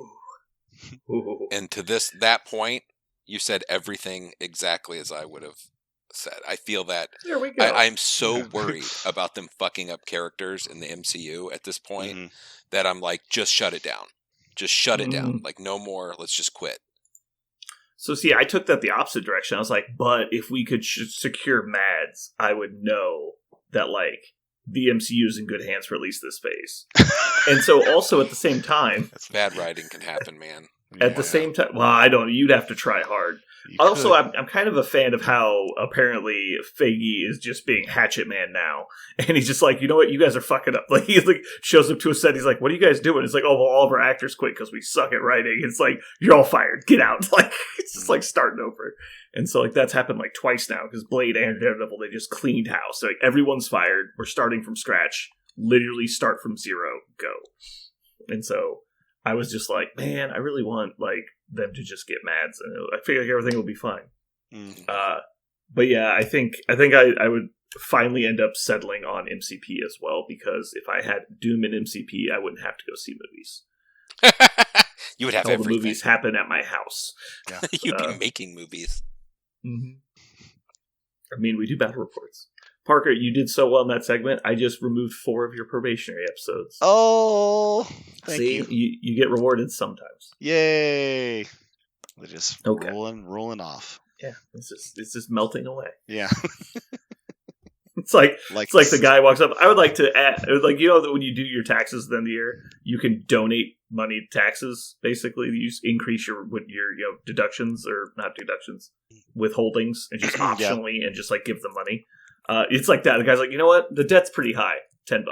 He just like sends it down the line. He's like, if everyone does that, it'll fix it, right? Yeah.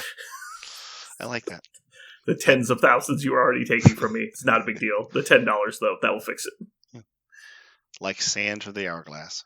Yeah. It's just falling off. Alrighty. So I think we're going to go ahead and wrap it up, and then we'll do our movies, and then call it a night. What do you think? Go Chiefs. Go Chiefs. Go Chiefs. Go Chiefs. Thank you for listening to another episode of Infamous. This has been Brandon. And Parker. And Jeremy. And wins with ASM. And you've just listened to the Kansas City Shuffle.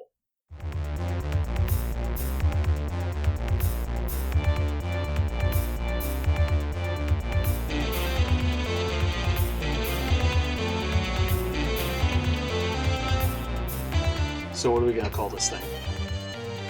I got it. Okay. Incredible, new, fantastic, astonishing, mighty, original, uncanny, sensational podcast. I'm just going to put down Infamous.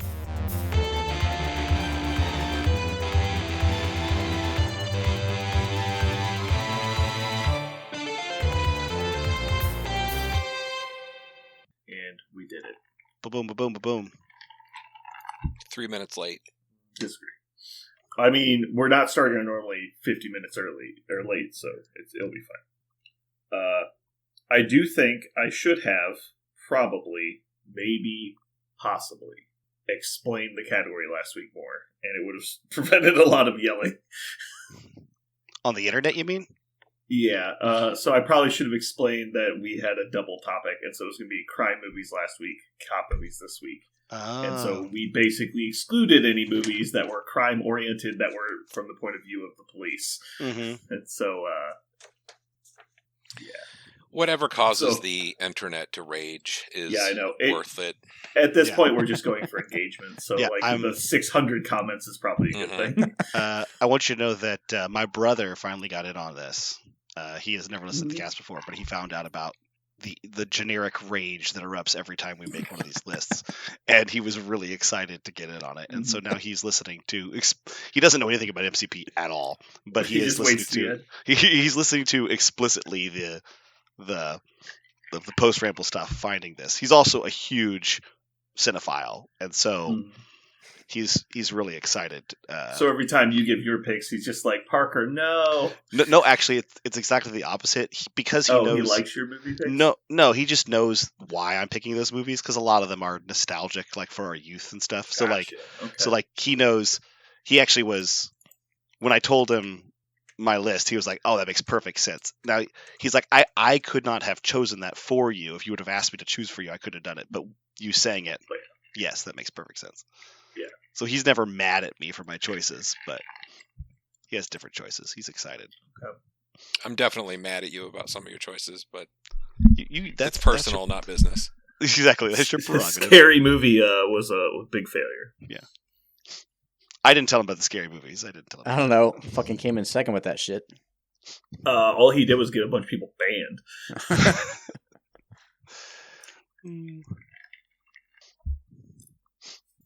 Shout out to Bob, one of our new listeners. He's from the Nashville area. Oh no, he's from Atlanta. He was just at NashCon. But it's rare I get to meet somebody I don't know and have them give comments about our movie selections in person. It was quite funny. You mean at Warfare? He was at Warfare. Yeah, he was at Warfare. He was also at NashCon. I was not at NashCon though. I was. That's where I met him. Yeah, it's unexpected to find people to actually tell you how bad your movie selections are to your face while playing a game based around your community. So it's almost as good as, regardless of who your opponent is at a tournament, them telling you a dad joke every round, which is what Jeremy's been experiencing. That's its own thing. So the residents now have started doing that. On purpose, or they're just they don't know that age. They don't realize they're doing. They don't know that they're doing to me by doing it. But I'm like, go ahead. What's your joke? And I'm like, what the fuck is happening in this world? It's amazing. The Pied Piper of dad jokes. It's fucking horrible. Just the way things should be. It was kind of like when you were talking to George at WTC, and you were explaining the league that we did, and you're like, yeah, so I feel like under 6 points where you can't play. And he's like, oh, like a kind of limbo league. I swear Jeremy to God. almost lost his goddamn mind for the second I don't time understand that weekend. how the universe had decided to troll me. Like, I don't understand it. Like, I get how you douchebags would do it, but the universe? Fuck. Well, the sweet irony of it is that you're actually trolling yourself by refusing to admit that what I was saying was correct. I will never admit So by that you say swimming anything is upstream- correct. By swimming upstream, you just have laid out all these rakes for yourself to step on. Dude, I will for step the on next, like, every 10 rake I years. can just to avoid saying that you're correct about anything. Mm-hmm. I will go buy rakes to step on. Brandon was right. So I made my cop movie list last week, but there are way too many movies to put on this list. That was what I kind of noticed when I was making my list last week. I haven't made my cop movie list yet, but there was a lot of movies. I was like, oh, this goes, oh, no, it's on the other side of the list. Yep. And so it was hard to come up with a long list of crime movies, which is why I said we really need to not restrict it to mob movies, because there's really not enough for Right. to do a draft list and I have the same fucking movies. Right. I think this would be a perfect week to include all the movies that people have said we should have included in the past and we did not include.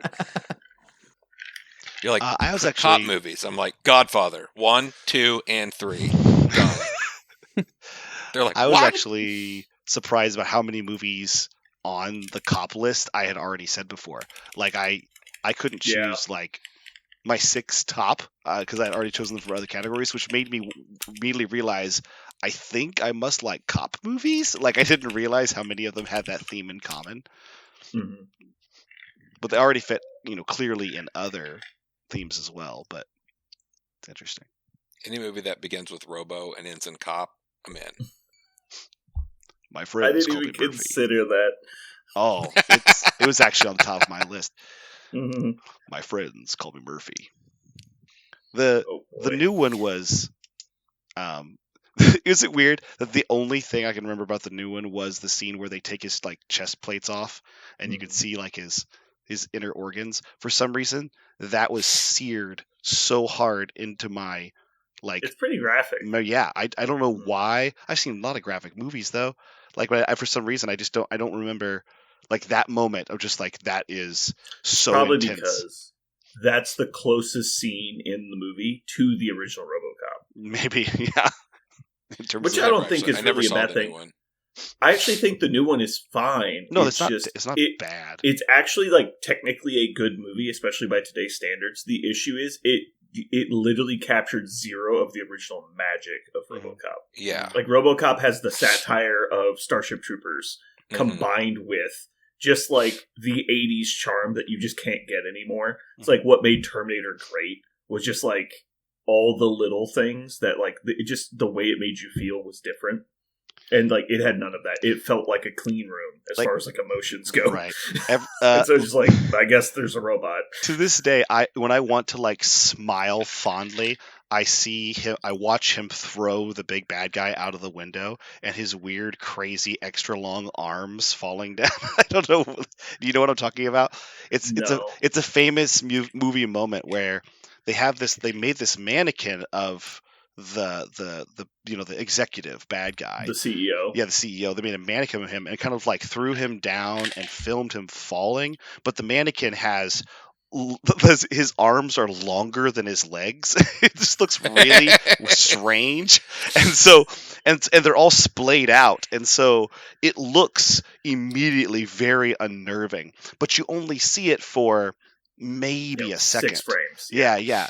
And so every time, but that's part of that like that weird charm, right? Like they were taking risks, they were trying things, like trying to push what they could do, and obviously that one hit the uncanny valley very hard, but it doesn't matter because it's really fun to watch. Like it reminds me of that moment where I was so impressed by that, in the very late 80s when I watched it.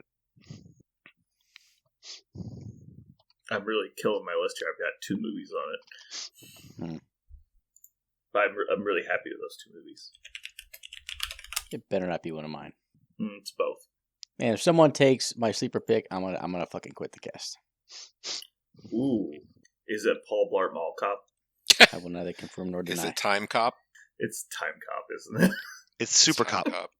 Meet the cop that can't be stopped. Super Cop. R.I.P.D. Oh my god. Why are we trying to ruin his day? Oh, that's right. It's us. I'm going to give somebody else's one. I can't name it. I'm pretty sure I can't name it because I've already said it. So Dread, I'm pretty sure falls in the cop movie category. So if somebody wants to write that down. Yeah, I said it for apocalypse movies, I think. Yeah. Not even in my top 10. Oof. Oh, it was one of mine that got eliminated from my list because I'd already said it. My number one movie, maybe of all time, is a cop movie. And I'm not going to say it aloud. I'll see if any of you guys pick it again because I already said it. I should have said this one. I don't know. That kind of falls in the cop sack category. All right, so let's define this a little bit more. Is it the main character is a cop, or the main the protagonist is like, I don't know, can it be like a vigilante type story as long as the person is technically a cop? Let me think of an example. Like if Frank Castle was a cop and then the entire Punisher series was about him. There you go. What if the original Punisher movie a cop movie? Where he was a cop. Wait, he was a cop in that? Yeah, his job was a cop. And then then his family gets killed and he turns into a vigilante. I don't remember that because in the comics he was always a soldier. No, that's why John Travolta goes after him, is because he was involved in the sting operation that got his son killed. Oh. And so that's why they go after him and kill his family. I don't remember that. I'm happy to have a broad generalization of the category. Yeah, I'm fine. I'm fine with that too. I think there's already plenty, but it's whatever. Like, I wouldn't choose, say, First Blood as a cop movie. But there's a hell of a lot of cops in that movie. Mm-hmm. Yeah, but they're not the main character or the protagonist. But they are the Depends which side you're antagonists. Exactly. No, it's supposed to be protagonist. Because the cops are the antagonists last week. Right. Sure, but like he wasn't a criminal, but there are definitely cops in that movie. He breaks several laws in the movie. Now, unfortunately, jaywalking is on the list, so like it really wasn't fair. Right. But technically, he's the one shooting people. I think, like always, we'll just let our conscience be our guide. If we hear one in the moment, then we're like, nah. Then we'll just put it to a vote. There's so many of these I forgot about. How did I forget about these movies? Uh-huh. I forgot how much like this movie like shaped who I am as a person. Oh boy, God, there's so many. Paul Blart Mall Cop, that one. Yeah. No. Real fans know Paul Blart 2 is really where it's at.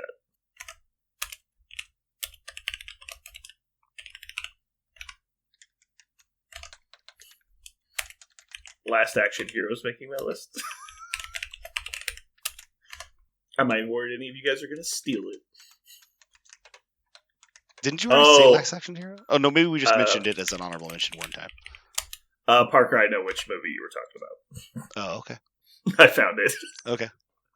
Is it a 2-word title? Yes.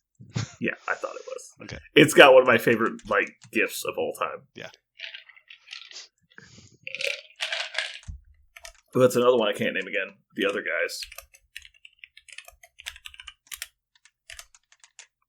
All right, I'm gonna grab a water and I'll be right back.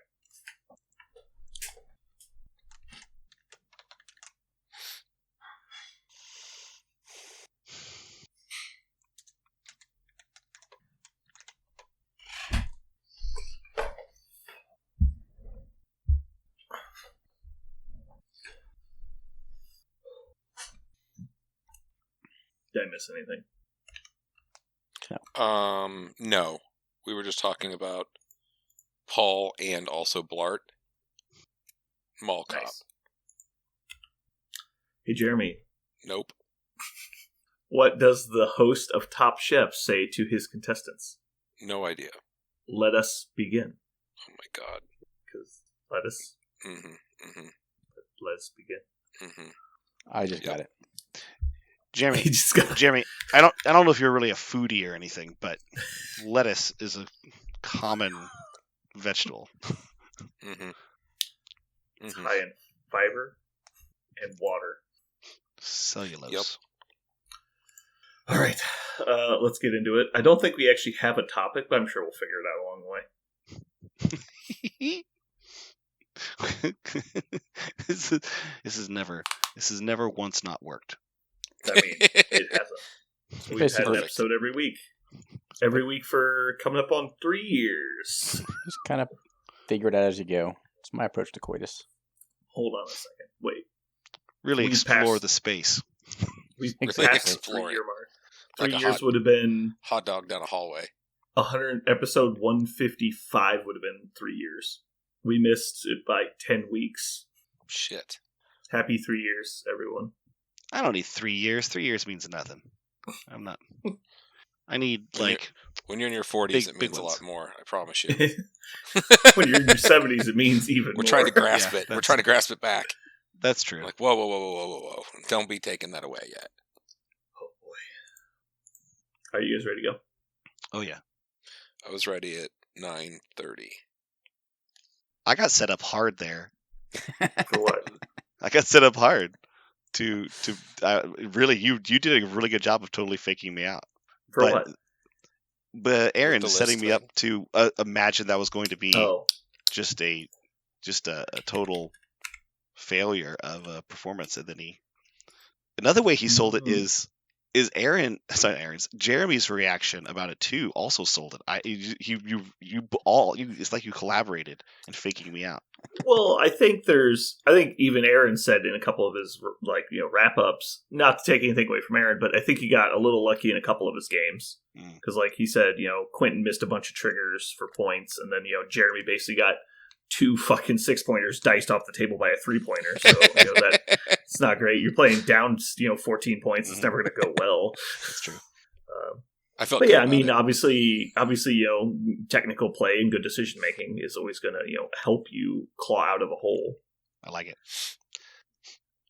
I actually like this. I like this sub theme we have going on in the cast now, where Aaron sets up easy layup for me and then just fucking dunks it anyway onto me, and I have to be like, High "Aw." You're like standing at the free throw line for the charity shot. He hands you the basketball and you just spike it on the ground into your face. It's like, oh, why am I so bad at this? I like it. It's fun. Okay. Don't stop. Is it still a razor apple if all the apples are razor apples? At that point, it's just apples. Those are just the way apples are. Yeah. They come that way. Yeah. I'll be back in just a second. I'm going to use the bathroom.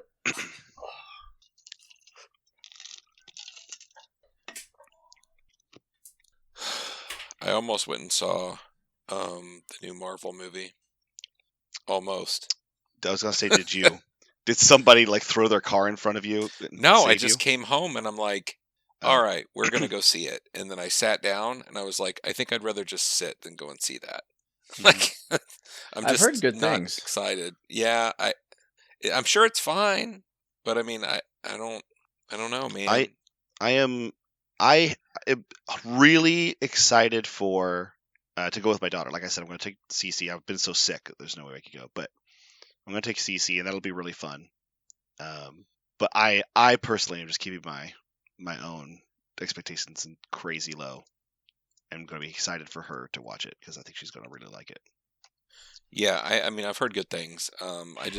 There isn't any characters in it that I care about, comic book universe wise, or just universe of Marvel wise. I just don't. I did hear. I'm a huge Captain Marvel fan, just period, because I chose to be. But one of the interesting criticisms that I did see about it in general, and also the MCU also what Sony's doing with the new one. I don't know if you guys just saw Madam Web just got announced, and there's a trailer for it. Oh boy! And what Craven is another good example. We saw that one a couple where for some reason it's not that they have run out of major comic book players. It's almost as if they're seeking out C-listers for some reason. It's almost like it's like maybe writers think that it's right because no one knows what they are. They're being able to create their story. Yeah, it's like Guardian syndrome. They're trying to catch lightning in a bottle with something new that isn't that's semi-original. Mm-hmm. And I think you're right. It lets them tell a story that isn't necessarily an origin story, right? Or if it is an origin story, it's one that they actually get to write, as opposed to you can't do Spider-Man origin story. It's been done 4 times in a movie. You just can't. Right. And so if you try and change it, people get pissed. But and so go ahead. Yeah. So it puts you in a corner as far as creative situations. And so you can't get a good director to sign on to just do a comic book. And so Right.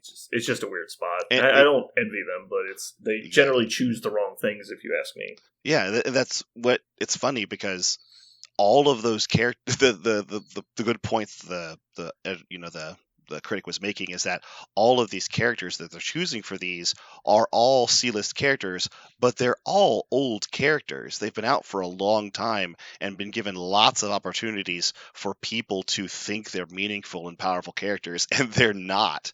So why are people continuing to spend millions of dollars on these movies to make something that is the opposite of the RoboCop remake, right? It's the opposite of that, where people, it's not that they're trying to recapture, lightning in a bottle, like you said. They're trying to give it the Guardians treatment when, it just so happens the Guardians was a C characters that had a compelling story. They got lucky, but then they're picking things like Madam Web, who's never had a compelling story that anyone knows of. Maybe I'm wrong, and somebody can quote me this amazing Madam Web story, but I think for the Madam Web thing, it's more that Spider-Verse has been taking off, and so they want to lean into that. Right. Absolutely. But anyway, it's just one of those things that, you get what you pay for, right? So when you choose these characters that no one has ever gotten, given popularity to, and then you're like, why aren't they popular? You're like, well, you get what you pay for there. Yeah. Anyhow, let's talk about other movies. Yeah, let's talk about our cop movies. This is my bad. We talked about it so long in the Discord that I didn't actually mention it in the show at all, or in the show notes, or in the Discord post about the movie poll. But the whole point of last week's was we were going to do crime movies followed by cop movies. And so a lot of people are like, why didn't you put Heat on the list? I was like, well, Heat's kind of a cop movie. And it's and they were naming a bunch of stuff kind of like that, where the protagonist was a cop, and it's just it's not about stopping crime. It's these were the crime movies that were doing cops and robbers in back-to-back weeks, basically. And I didn't explain that well, so that's on me. Anyway, so this week is the follow-up. We're doing the cop movies. So let's see. I have not once peeked at the results other than just all the people screaming at us. All right, let's see. Let's see how we did last time. Okay. Looks like I had the fewest votes. Strong. In fact, I was the only one that voted for me. Nice. See, I was going easy on you guys. Someone loves you. Yeah. Well, I have to put the reactions on there to get the votes. So if I don't vote, then you can't vote for me. So. Mm-hmm. All right, and then next up we had Jeremy got third, Aaron got first, and Parker got second. Mm-hmm. So I'll just put it in vote order. I like this. Is the vote order determining our order today? I like yep, this a lot. So we're just going to reverse the order for who gets to go first. Got it. And we'll see how this goes. Alrighty. So look how legit this format is getting. Look how very legit. That's what it is. It's definitely top tier cinematic quality content. All right. Oh my god. That's what I would describe it as. That's just me. Documentary filmed in real time. All right. So I'm going to kick it off with The Untouchables as the first one. Jeremy, you are up. Man, this is a tough one. Mm-hmm. I'm going to go with, and you'll probably flip the fuck out. I don't know. This may or may not be the one that might fit this, but 7. No, that's totally legit. Okay. Mm-hmm. I worked at the movie theater when this came out. Mm-hmm. I saw it at a midnight pre-showing, and this fucking blew my fucking mind. No, it's a good movie. Very good movie. It's good shot on the list. It's definitely not what I think a lot of people would consider a atypical cop film. Mm-hmm. But it is definitely fits the genre of movies about law enforcement. It's a great movie too. Next up, we have Parker. I'm going to go with my tip-top because I can't not say it, is Rush Hour. Ooh. I did not think that was going to make the list. I will say it. Yeah. That was a key part of my childhood was Rush Hour. Yeah, I remember it was definitely a phenomenon for a while. Mm-hmm. It's a big deal. Alrighty. Aaron, we got back-to-backs. Back-to-backs. Okay. Mm-hmm. We're going to go with The Fugitive, number 1. Ooh, that's a good one. I don't care. Fugitive. ITIV. Yeah. And the second one is one of my favorite all-time movies with Wesley Snipes and Sylvester Stallone. Demolition Man. God damn it. Ooh, Demolition Man. Wow. I would have said it. Why could I have not remembered that was a cop movie? Wow. Yeah, that's a good one. Of course it's a cop movie. There's still so many on the list still available, though. There's still so many. Excuse me, sir. What seems to be your boggle? My boggle. Every restaurant is Taco Bell. He's like, what the fuck? You guys I will take you to the Taco Bell. All right, Parker, you're up. I think I'm going to go with my man Frank Drebin and The Naked Gun. Ooh. I love The Naked Gun so much. I have never seen it. Oh. I don't know why, but I think I've never seen a Leslie Nielsen movie all the way through. He's one of my movie. He's one of my all-time heroes. Yeah, no, I've never hated his stuff particularly, but just no one, like when I was young, no one in my family liked him. And so like I was never exposed to those movies, and then people quote them all the time. I've seen like clips like on passing because like hotel rooms and stuff, like you're just like flipping channels, right? This is interesting, but like I don't think I've ever seen one of his films start to finish. All right. Jeremy, you're up. Training Day. Training Day. I fucking love Training Day. That's one of those movies, if it's on, I will watch it. So again, I haven't seen this one all the way through. Is the main character... They're both cops. Yeah, but the main character is not Denzel, right? It's his partner? Yes. Sort of, kind of. It follows them both. Yeah. But Yeah. Okay. All right. I don't think I've ever been so scared for a character as the scene. As some of those... There's more than one scene. We want to get your shit pushed in, like that scene where there's like, I was so terrified for him. Like, oh god, that's so scary. I know. That sounds bad. That was fucking horrible. Yeah. All right. So I got my back-to-backs to close me out. We're gonna go with Lethal Weapon. Ooh. It was on my list. I can't say the other ones that I would say here because I've already used them, I'm pretty sure. Mm-hmm. I've used, in fact, like almost half my list. Yeah. We're going to go with Speed. Sped. Sped. I love that. We all know that joke. Sped. All right. So that's me. Do you realize how many cop movies Sandra Bullock has been in? A lot. It's a lot. Yes. Demolition Man, Speed, Miss Miss Congeniality. Miscongeniality 2. Speed 2, you could argue. I specifically left off federal law enforcement because I thought cops was more like local or state law enforcement. Sure. I specifically left that, but I don't know if that was a rule I gave myself. But Alrighty. There's still a ton of great ones. Jeremy, you're up. Oh, it's me? The Departed. I love The Departed. That was on my short list. I was trying to go between that and Speed. Mm-hmm. Sped. All right. So after The Departed, Parker, you're up. I'm gonna actually go with a sci-fi one as well, and go with Minority Report. You son of a bitch! That's a good one. Yeah. I remember loving that movie. All right, Aaron. You got final pick. I'm going to one-up all you bastards and pick one that probably wasn't even out when you were alive. The Secret Sauce. Tom Hanks, Dan Aykroyd. Dragnet. Yeah! I have seen that movie so many times. It was on my list. Do you got your goat leggings?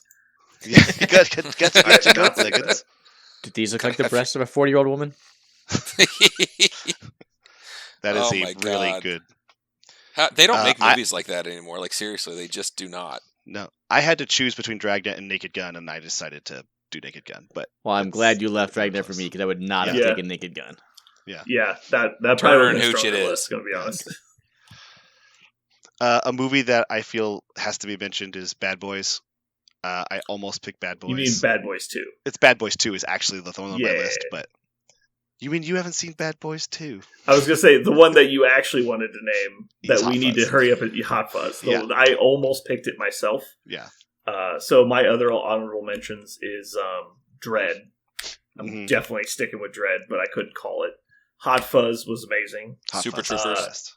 Super Troopers, yeah, super good. I've also got The Negotiator, but I was a little. The main reason I didn't name that was because I was conflicted. 'Cause I don't know if he's really a cop during the course of the movie. That's why I was asking about the vigilante stuff. It's like he basically becomes a criminal during the movie. So, and then the final one, 21 Jump Street. That was good. A movie that my brother and I loved when we were in high school that almost made my list just from nostalgia, although it's not a good movie, is SWAT. You guys remember SWAT? Oh SWAT's my God. great. What are you talking about? It is SWAT a is like a great the action perfect shitty cop movie. yes. Like it's Yes. so good. It's just wildly unrepresented. I think it does harm, but it is really fun to watch. It does Yeah. harm. There's the It really TV does. show spin-off. I think it really does like social harm that people think this Yeah. is things cops do, but it is really fun to watch. It's a really fun movie. Yeah. I think But- Die Hard's been It's like mentioned the 7 Navy times. SEAls of our generation. Yeah. But I mean, It's it's like, this Colin is Farrell, not at Sam all. Jackson is the first movie I remember with Jeremy Renner, Mhm. and I love Jeremy Renner. Michelle Rodriguez, like, there's so many like really great action, It's folks one of in those here. movies that's like it could have been absolute dog shit, but Yeah. like it knew what it was and it leaned into it, and it was Mhm. just like exactly what it needed to be Right. to succeed. The tone was really consistent. The pacing was good. There's just nothing. Yeah. It's not like I said. I just think as a cop movie, it just makes me kind of cringe because I'm like, oh, Yeah. it's so Um, like a lot of these movies are. I also picked Naked Gun, like that's representative of cops, but it's obviously a spoof, right? The fact I that have SWAT to- takes itself halfway seriously is cray cray. I have to give a shout out for Nigel, or else he's going to try and roast us again. Tango and Cash was also on my list, but I didn't call it. Oh. Cobra. Cobra's a solid one. I think Mhm. Tango and Cash is better, personally, but I'm a big Kurt Russell fan, so Turner and Hooch. Turner and Hooch was also on my long list. But yeah, Anybody have Point Break on their list? I was curious. no, I did Son not of a put I Point Break on my bitch. I list. missed that I one. did. I did not, I in did fact, not. have With Brody. Fast and the Furious on my list. Yeah, Fast and the Furious, the surfing. Yeah, Actually, you know what? I think a lot of people will not share this opinion, but Too Fast, Too Furious, I think, is a better movie, and it's a better cop movie.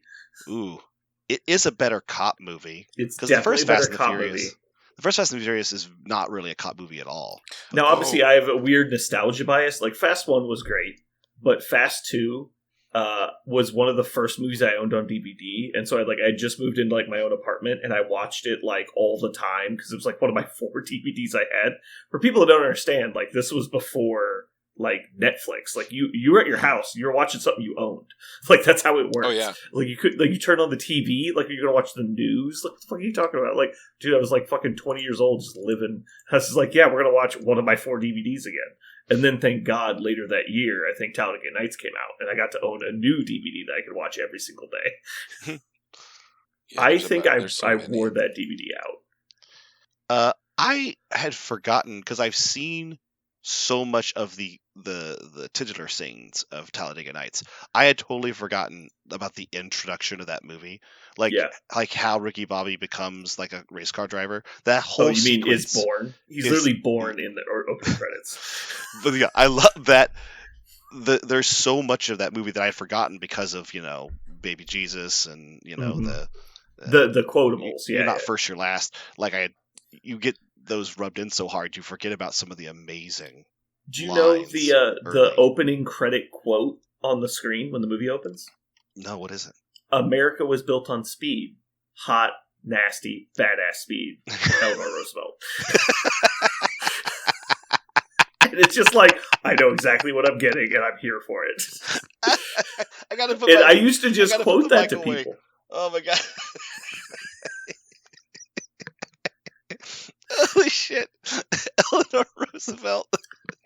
I would just quote that to people all day long, and they did like, "What the fuck are you talking about?" My favorite quote by Eleanor Roosevelt: "America was built on speed, hot, nasty, badass speed." Hot, nasty, badass speed. I will pull up the clip. You don't believe me? No, I 100% believe you. But that's exactly what I'm talking about. Mm-hmm. That movie was such a joke a second. Like it was so much. Did you watch the deleted scenes? I don't know. Probably not. Probably not. So you know the scene where they're doing the commercials, and they're like blah blah blah blah, like, you know, if you don't chew Big Red, then fuck you. Oh like, yeah, that stuff. Yeah. There's a bunch because they were just ad libbing, right? And so there's like 10 or 12 outtakes of ones they didn't put in the movie, and I can't remember which ones are which because I watched the deleted scenes so many times. But yeah, there's the prune candy one where it's just like Japanese prune candy, and they're speaking Japanese during the commercials. You can't tell what the fuck they're saying. It's not subtitled. There's the one where they're urging you to never travel to Tijuana. I don't know who paid for ad time to get Ricky Bobby to say don't go to Tijuana. There's packs of wild dogs controlling most of our major cities. It's just like there's so many stupid ones. Okay, I love how this list of cop movies just turned into Talladega Nights Revisited. Everything is Talladega Nights. You're only one degree of separation. Yeah. Absolutely, yeah, it's right there. We're literally saying the same thing simultaneously. Oh, God. Okay, I have another small side topic that I wanted to do. Aaron, you've been playing not MCP lately. This is true. Do you want to talk a little bit about your side project? Sure. So, other than Blood Bowl, which I've always played, I picked up a new game at Warfare called Judgment. Is that actually the full name of the game? It's just Judgment? It's called Judgment Eternal Champions. It was relaunched as version 2.0 after it was, I believe, handed off / purchased by Creaturecaster from, I think, two brothers in Australia who made the game who had a background in War Machine. Sounds correct. I don't have all of the details because I haven't been super involved, but they had a relatively rough-ish Kickstarter for the 2.0 that they're in the process of fulfilling. So the fact that they are fulfilling some, if not most of it, and have plans to fulfill all of it is better than some Kickstarters. But it needs to be said that there are some issues. Having said that, getting beyond those issues, the game itself is pretty tight from a rule set and has a relatively balanced strategic aspect, if you will. So without going into more of it right now, I can. I picked that up and am enjoying some hobby time. I'm going to build my own terrain set for it and kind of play that as an MCP palette cleanser once in a while. Cool. Who could you play with? Did you play it with your son? Kenny. Or... Kenny also bought in. There were 4 other people at the Geekery, or who play at the Geekery rather, who bought core sets. So I've been playing with Parent at Home. There's an online presence, Kenny, and I'll just have it in my bag, or I'll bring an extra bag, I guess. And on Thursdays I'll play a game of Judgment and 2 games of MCP or something like that. If I ever just don't want to plan for CGR, guess what? That game doesn't have CGR, so winning. Cool. You mean you haven't found CGR yet? Yeah. That's but the game has a pick ban format, so if he ever comes out, you just ban his ass and you don't have to worry about him. Oh, so you guys are doing pick bans already? Yeah. We have progressed relatively quickly among the various game 'Cause formats to... all I hear from Kenny is, as soon as I'm able to ban that fucking model, I'm going to do it. And That's he did. all he ever says. He's also off base. The model's not broken. He's just very new at the game, as am I. So it's nice to pick up a new game, and I don't know if I'll be playing Judgment for years. It's a hybrid between a board game and a minis game, right? You have minis, you have terrain, but you play on hexes. But it's nice to, just like when I was first getting into MCP, like I wasn't like crushing the world. I was learning and engaging my brain in different aspects as I learned the game and learned synergies and learned models. So that's where I'm at in this game, and it's just very interesting to be putting 2 and 2 together. And of course, an experienced player is like, well, yeah, duh. And I'm like, oh, I just figured out this person works with this person. They do this. And oh my God, I pulled this thing off. And they're like, welcome to the club. Yeah. Like, okay, well, let me have my 5 minutes so I can enjoy it. So that's you're interesting. sitting over here is like, did you know that Steve's leadership works on both players' turns? And we're like, yes, we did. Yeah. Took us a while to figure that out, though. The point of the game where you know just enough to be dangerous is like the most fun part of the game, because everything is still new and interesting, and you haven't like closed things off yet because you know they're not as good as you had hoped. And so now that doesn't mean that everything works out, and it's always fun, but it's fun to try things. Yep. I've also been dabbling in another game. One that I played with Aaron. I tried some BattleTech. So I painted up 10 miniatures, and me and Aaron played a learner game on Monday. It was interesting. Aaron tapped out. He was afraid of what I was about to do to him, so he had to call it quits and run away. 6 hours into the game, I had 1 mech left. Yes. Fine. At that point, I decided I was not worth continuing against your 3 mechs left. No, that was fine. We definitely played a way too big of a game, but that was fine. I had fun with it. I don't know if Aaron did. Aaron was a little tapped out. Not gonna lie, Aaron, I'm looking at some of these Judgment characters, and there are mecha dwarves, and that's really all you have to say to get me to try something. So I saw it at Warfare back in like 2018, 2019, and the models then were like 55, 65 millimeter scale, something like that, and they were fucking gorgeous. Yeah, I saw those. They were, and I never picked it up, but every time I'd pass by that table, I'd be like, I want to play this game. And that, like I said, the Kickstarter just kind of is hitting fulfillment, and then the the core sets are in distribution wherever. And I was like, you know what? It didn't hurt that CGR's quote unquote ruining the meta. A different palette cleanser was. It just happened all at the right time. I was at a con. They were selling the core sets, and I was like, yeah, I could get into a different game right now. Not that I'm bitching MCP, but yeah, a different game as a palette cleanser was totally right up my alley. What really got me was Nate from Gamers Guild and Will from House Party Protocol, both MCP giants, were playing or demoing this game to some other people at Warfare. And they both highly recommended the game, the community, the rule set, and I was like, shit. So now I have awesome looking models that are used in a great game that 2 people I professionally, in a gaming sense, respect a lot. Well, fuck, now I'm in, right? So that was a lot of dominoes that led me towards buying into the game. Mm-hmm. But it started with the models. I think the models are absolutely hot fire. Apparently, I'm going to be playing a card game again, Brandon, because Hawks came out, right? He is out. That's true. So I promised Brandon that as soon as the My Hero Academia card game had my favorite character from the anime in it, that I was going to play at least one deck with him as the character, and so I'm going to. I have to play card games again, which doesn't make me sad at all. Actually, I miss cards in my hand. I miss it. There's something. Every time I try to get away from it, Cardboard Crack just calls back to me. I don't know what it is about flipping sleeves. It's just fun. The manual play of card games is enjoyable, and I think it's why like Magic has existed for so long. It's kind of like 40K in that regard. Like rolling d6s is fun. Like there's a reason that these games were created. Their core interaction of like playing a tactical game and rolling dice to get results, and like drawing cards and playing cards. Like these are all just core game mechanics that are entertaining. And I think the reason those 2 giants have existed for so long is just because their sheer popularity and mass appeal, just like, they're not going away anytime soon. So it's like a safe buy. So like if you're looking to get into a card game, is Magic the best game to get into? Absolutely not. There's a lot of bad things about Magic, but there's the unanimous good thing of like tons of people play it. And so you will have opponents. And now it's like there's a lot of miniatures games that are fun, but like how many of them can you guarantee are played in every single city in the country? It's like not a ton.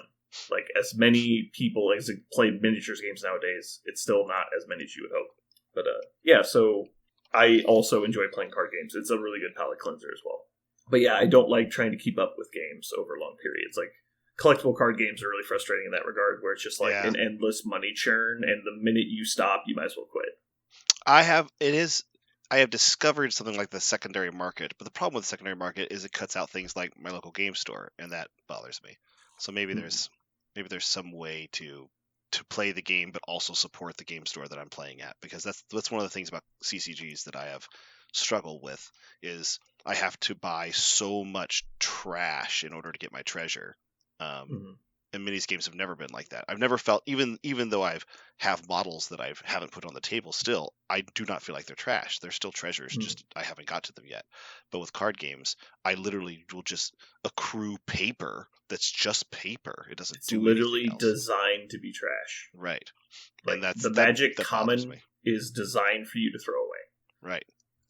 And that makes me sad that the part of me that wants to be efficient and also not wasteful also makes it difficult to support the game store that I want to play at. It's always so hard.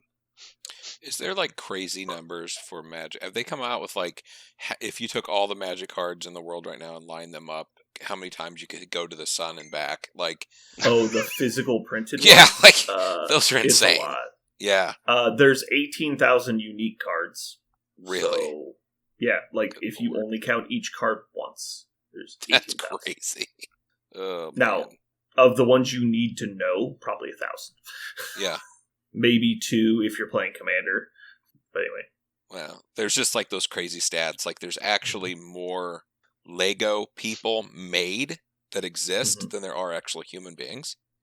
That's a fun one. Is that true? Yeah, it's true. That's great. Yeah, number of actual Lego people that exist is more than the actual number of humans that are on Earth.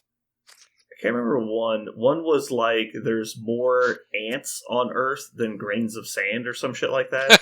And it's like ants outnumber humans 1 billion to 1. So there's like 8 billion ants. There's only 8 billion people. Another one is there are more Panda Expresses than pandas. That's probably very true, unfortunately. It's not only true, it's true by like fact. In your face, pandas. Fuck you. Fuck you, panda. Yeah.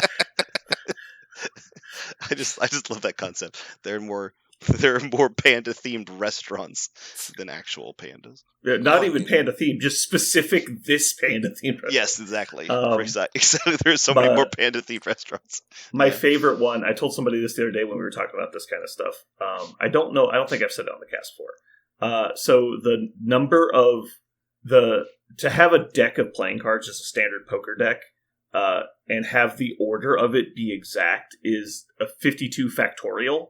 So it's 52 times 51 times 50 times 49, so on all the way down, to get the actual order of the deck. So if you properly shuffle a deck of cards, and it's truly randomized, it is extremely likely that's the only time in the history of the universe a deck has ever been in that order. Also, the number of possibilities is greater than the atoms in the universe. Oh, of the possible combinations, yeah. I gotcha. Because 52 factorial is a fucking huge number. I can't imagine that being, would you say atoms in the universe? Yeah. Well, because most of the universe is giant voids. Like, absolutely enormous voids. I mean, supposedly, originally, it was smaller than a deck of cards. So that makes sense when you think about it. Right, Parker? He's like, wait a second. I was totally down with insane number. Yeah, I was totally down with actually the idea that there's never ever been a deck of cards, or there's a non-zero chance. It's actually it's more extremely likely. Yeah, it's extremely likely that arrangement of cards has never existed before. That's actually, I totally believe it's that. Beyond true. Like the odds of it repeating without intention of repeating is astronomically low. Yes, that is 100% true. The number of atoms. Now, the thing with that statement is obviously incalculable, but also the universe is theoretically infinite. So the amount of mass in the universe is also then theoretically infinite. So it's obviously that's not. But as far as like the known universe that we understand, that's the number they think, because the majority of the universe is nothing. It's like so imaginably empty. Right. Most of it's antimatter, as far as we could tell. Yeah. Mm-hmm. I feel like we're about to branch off and talk about trees and shit again. So don't do that. We definitely do not talk about trees. I'm with you. I purposely stopped there. All right. Jeremy, are you tailgating on Monday? Yeah. Cool. Yep. We'll talk about We it need to later. make a plan at some point. But yeah. What is the... All right. I'm not going to be at the game store tomorrow. Hopefully people will be there Friday and Saturday. We'll see. Oh, you're pulling a Parker? I'm pulling my ex's wife is out of town, and I have my children's because I'm a dad. That's how it works. Did you say your ex's wife? My ex-wife. Oh, just No, okay. that is not what he said. He said the intriguing one. I'm pretty sure he said ex's wife. That's fine. Now I probably have so said it many because questions. I was saying my ex is out of town. Yeah, I get you. Oh, And I and connected then I it see what it's like. with my I have Alzheimer's. so many questions now. No, I have All my right. children's. Yeah, Children's. You're not going to pull a Parker and bring your kids to the game store while you play? I would if it wasn't fucking an hour away. That's a little That bit makes much. sense. They'll throw up twice by the time I get there. Yeah, well, that's why you have the puke bucket.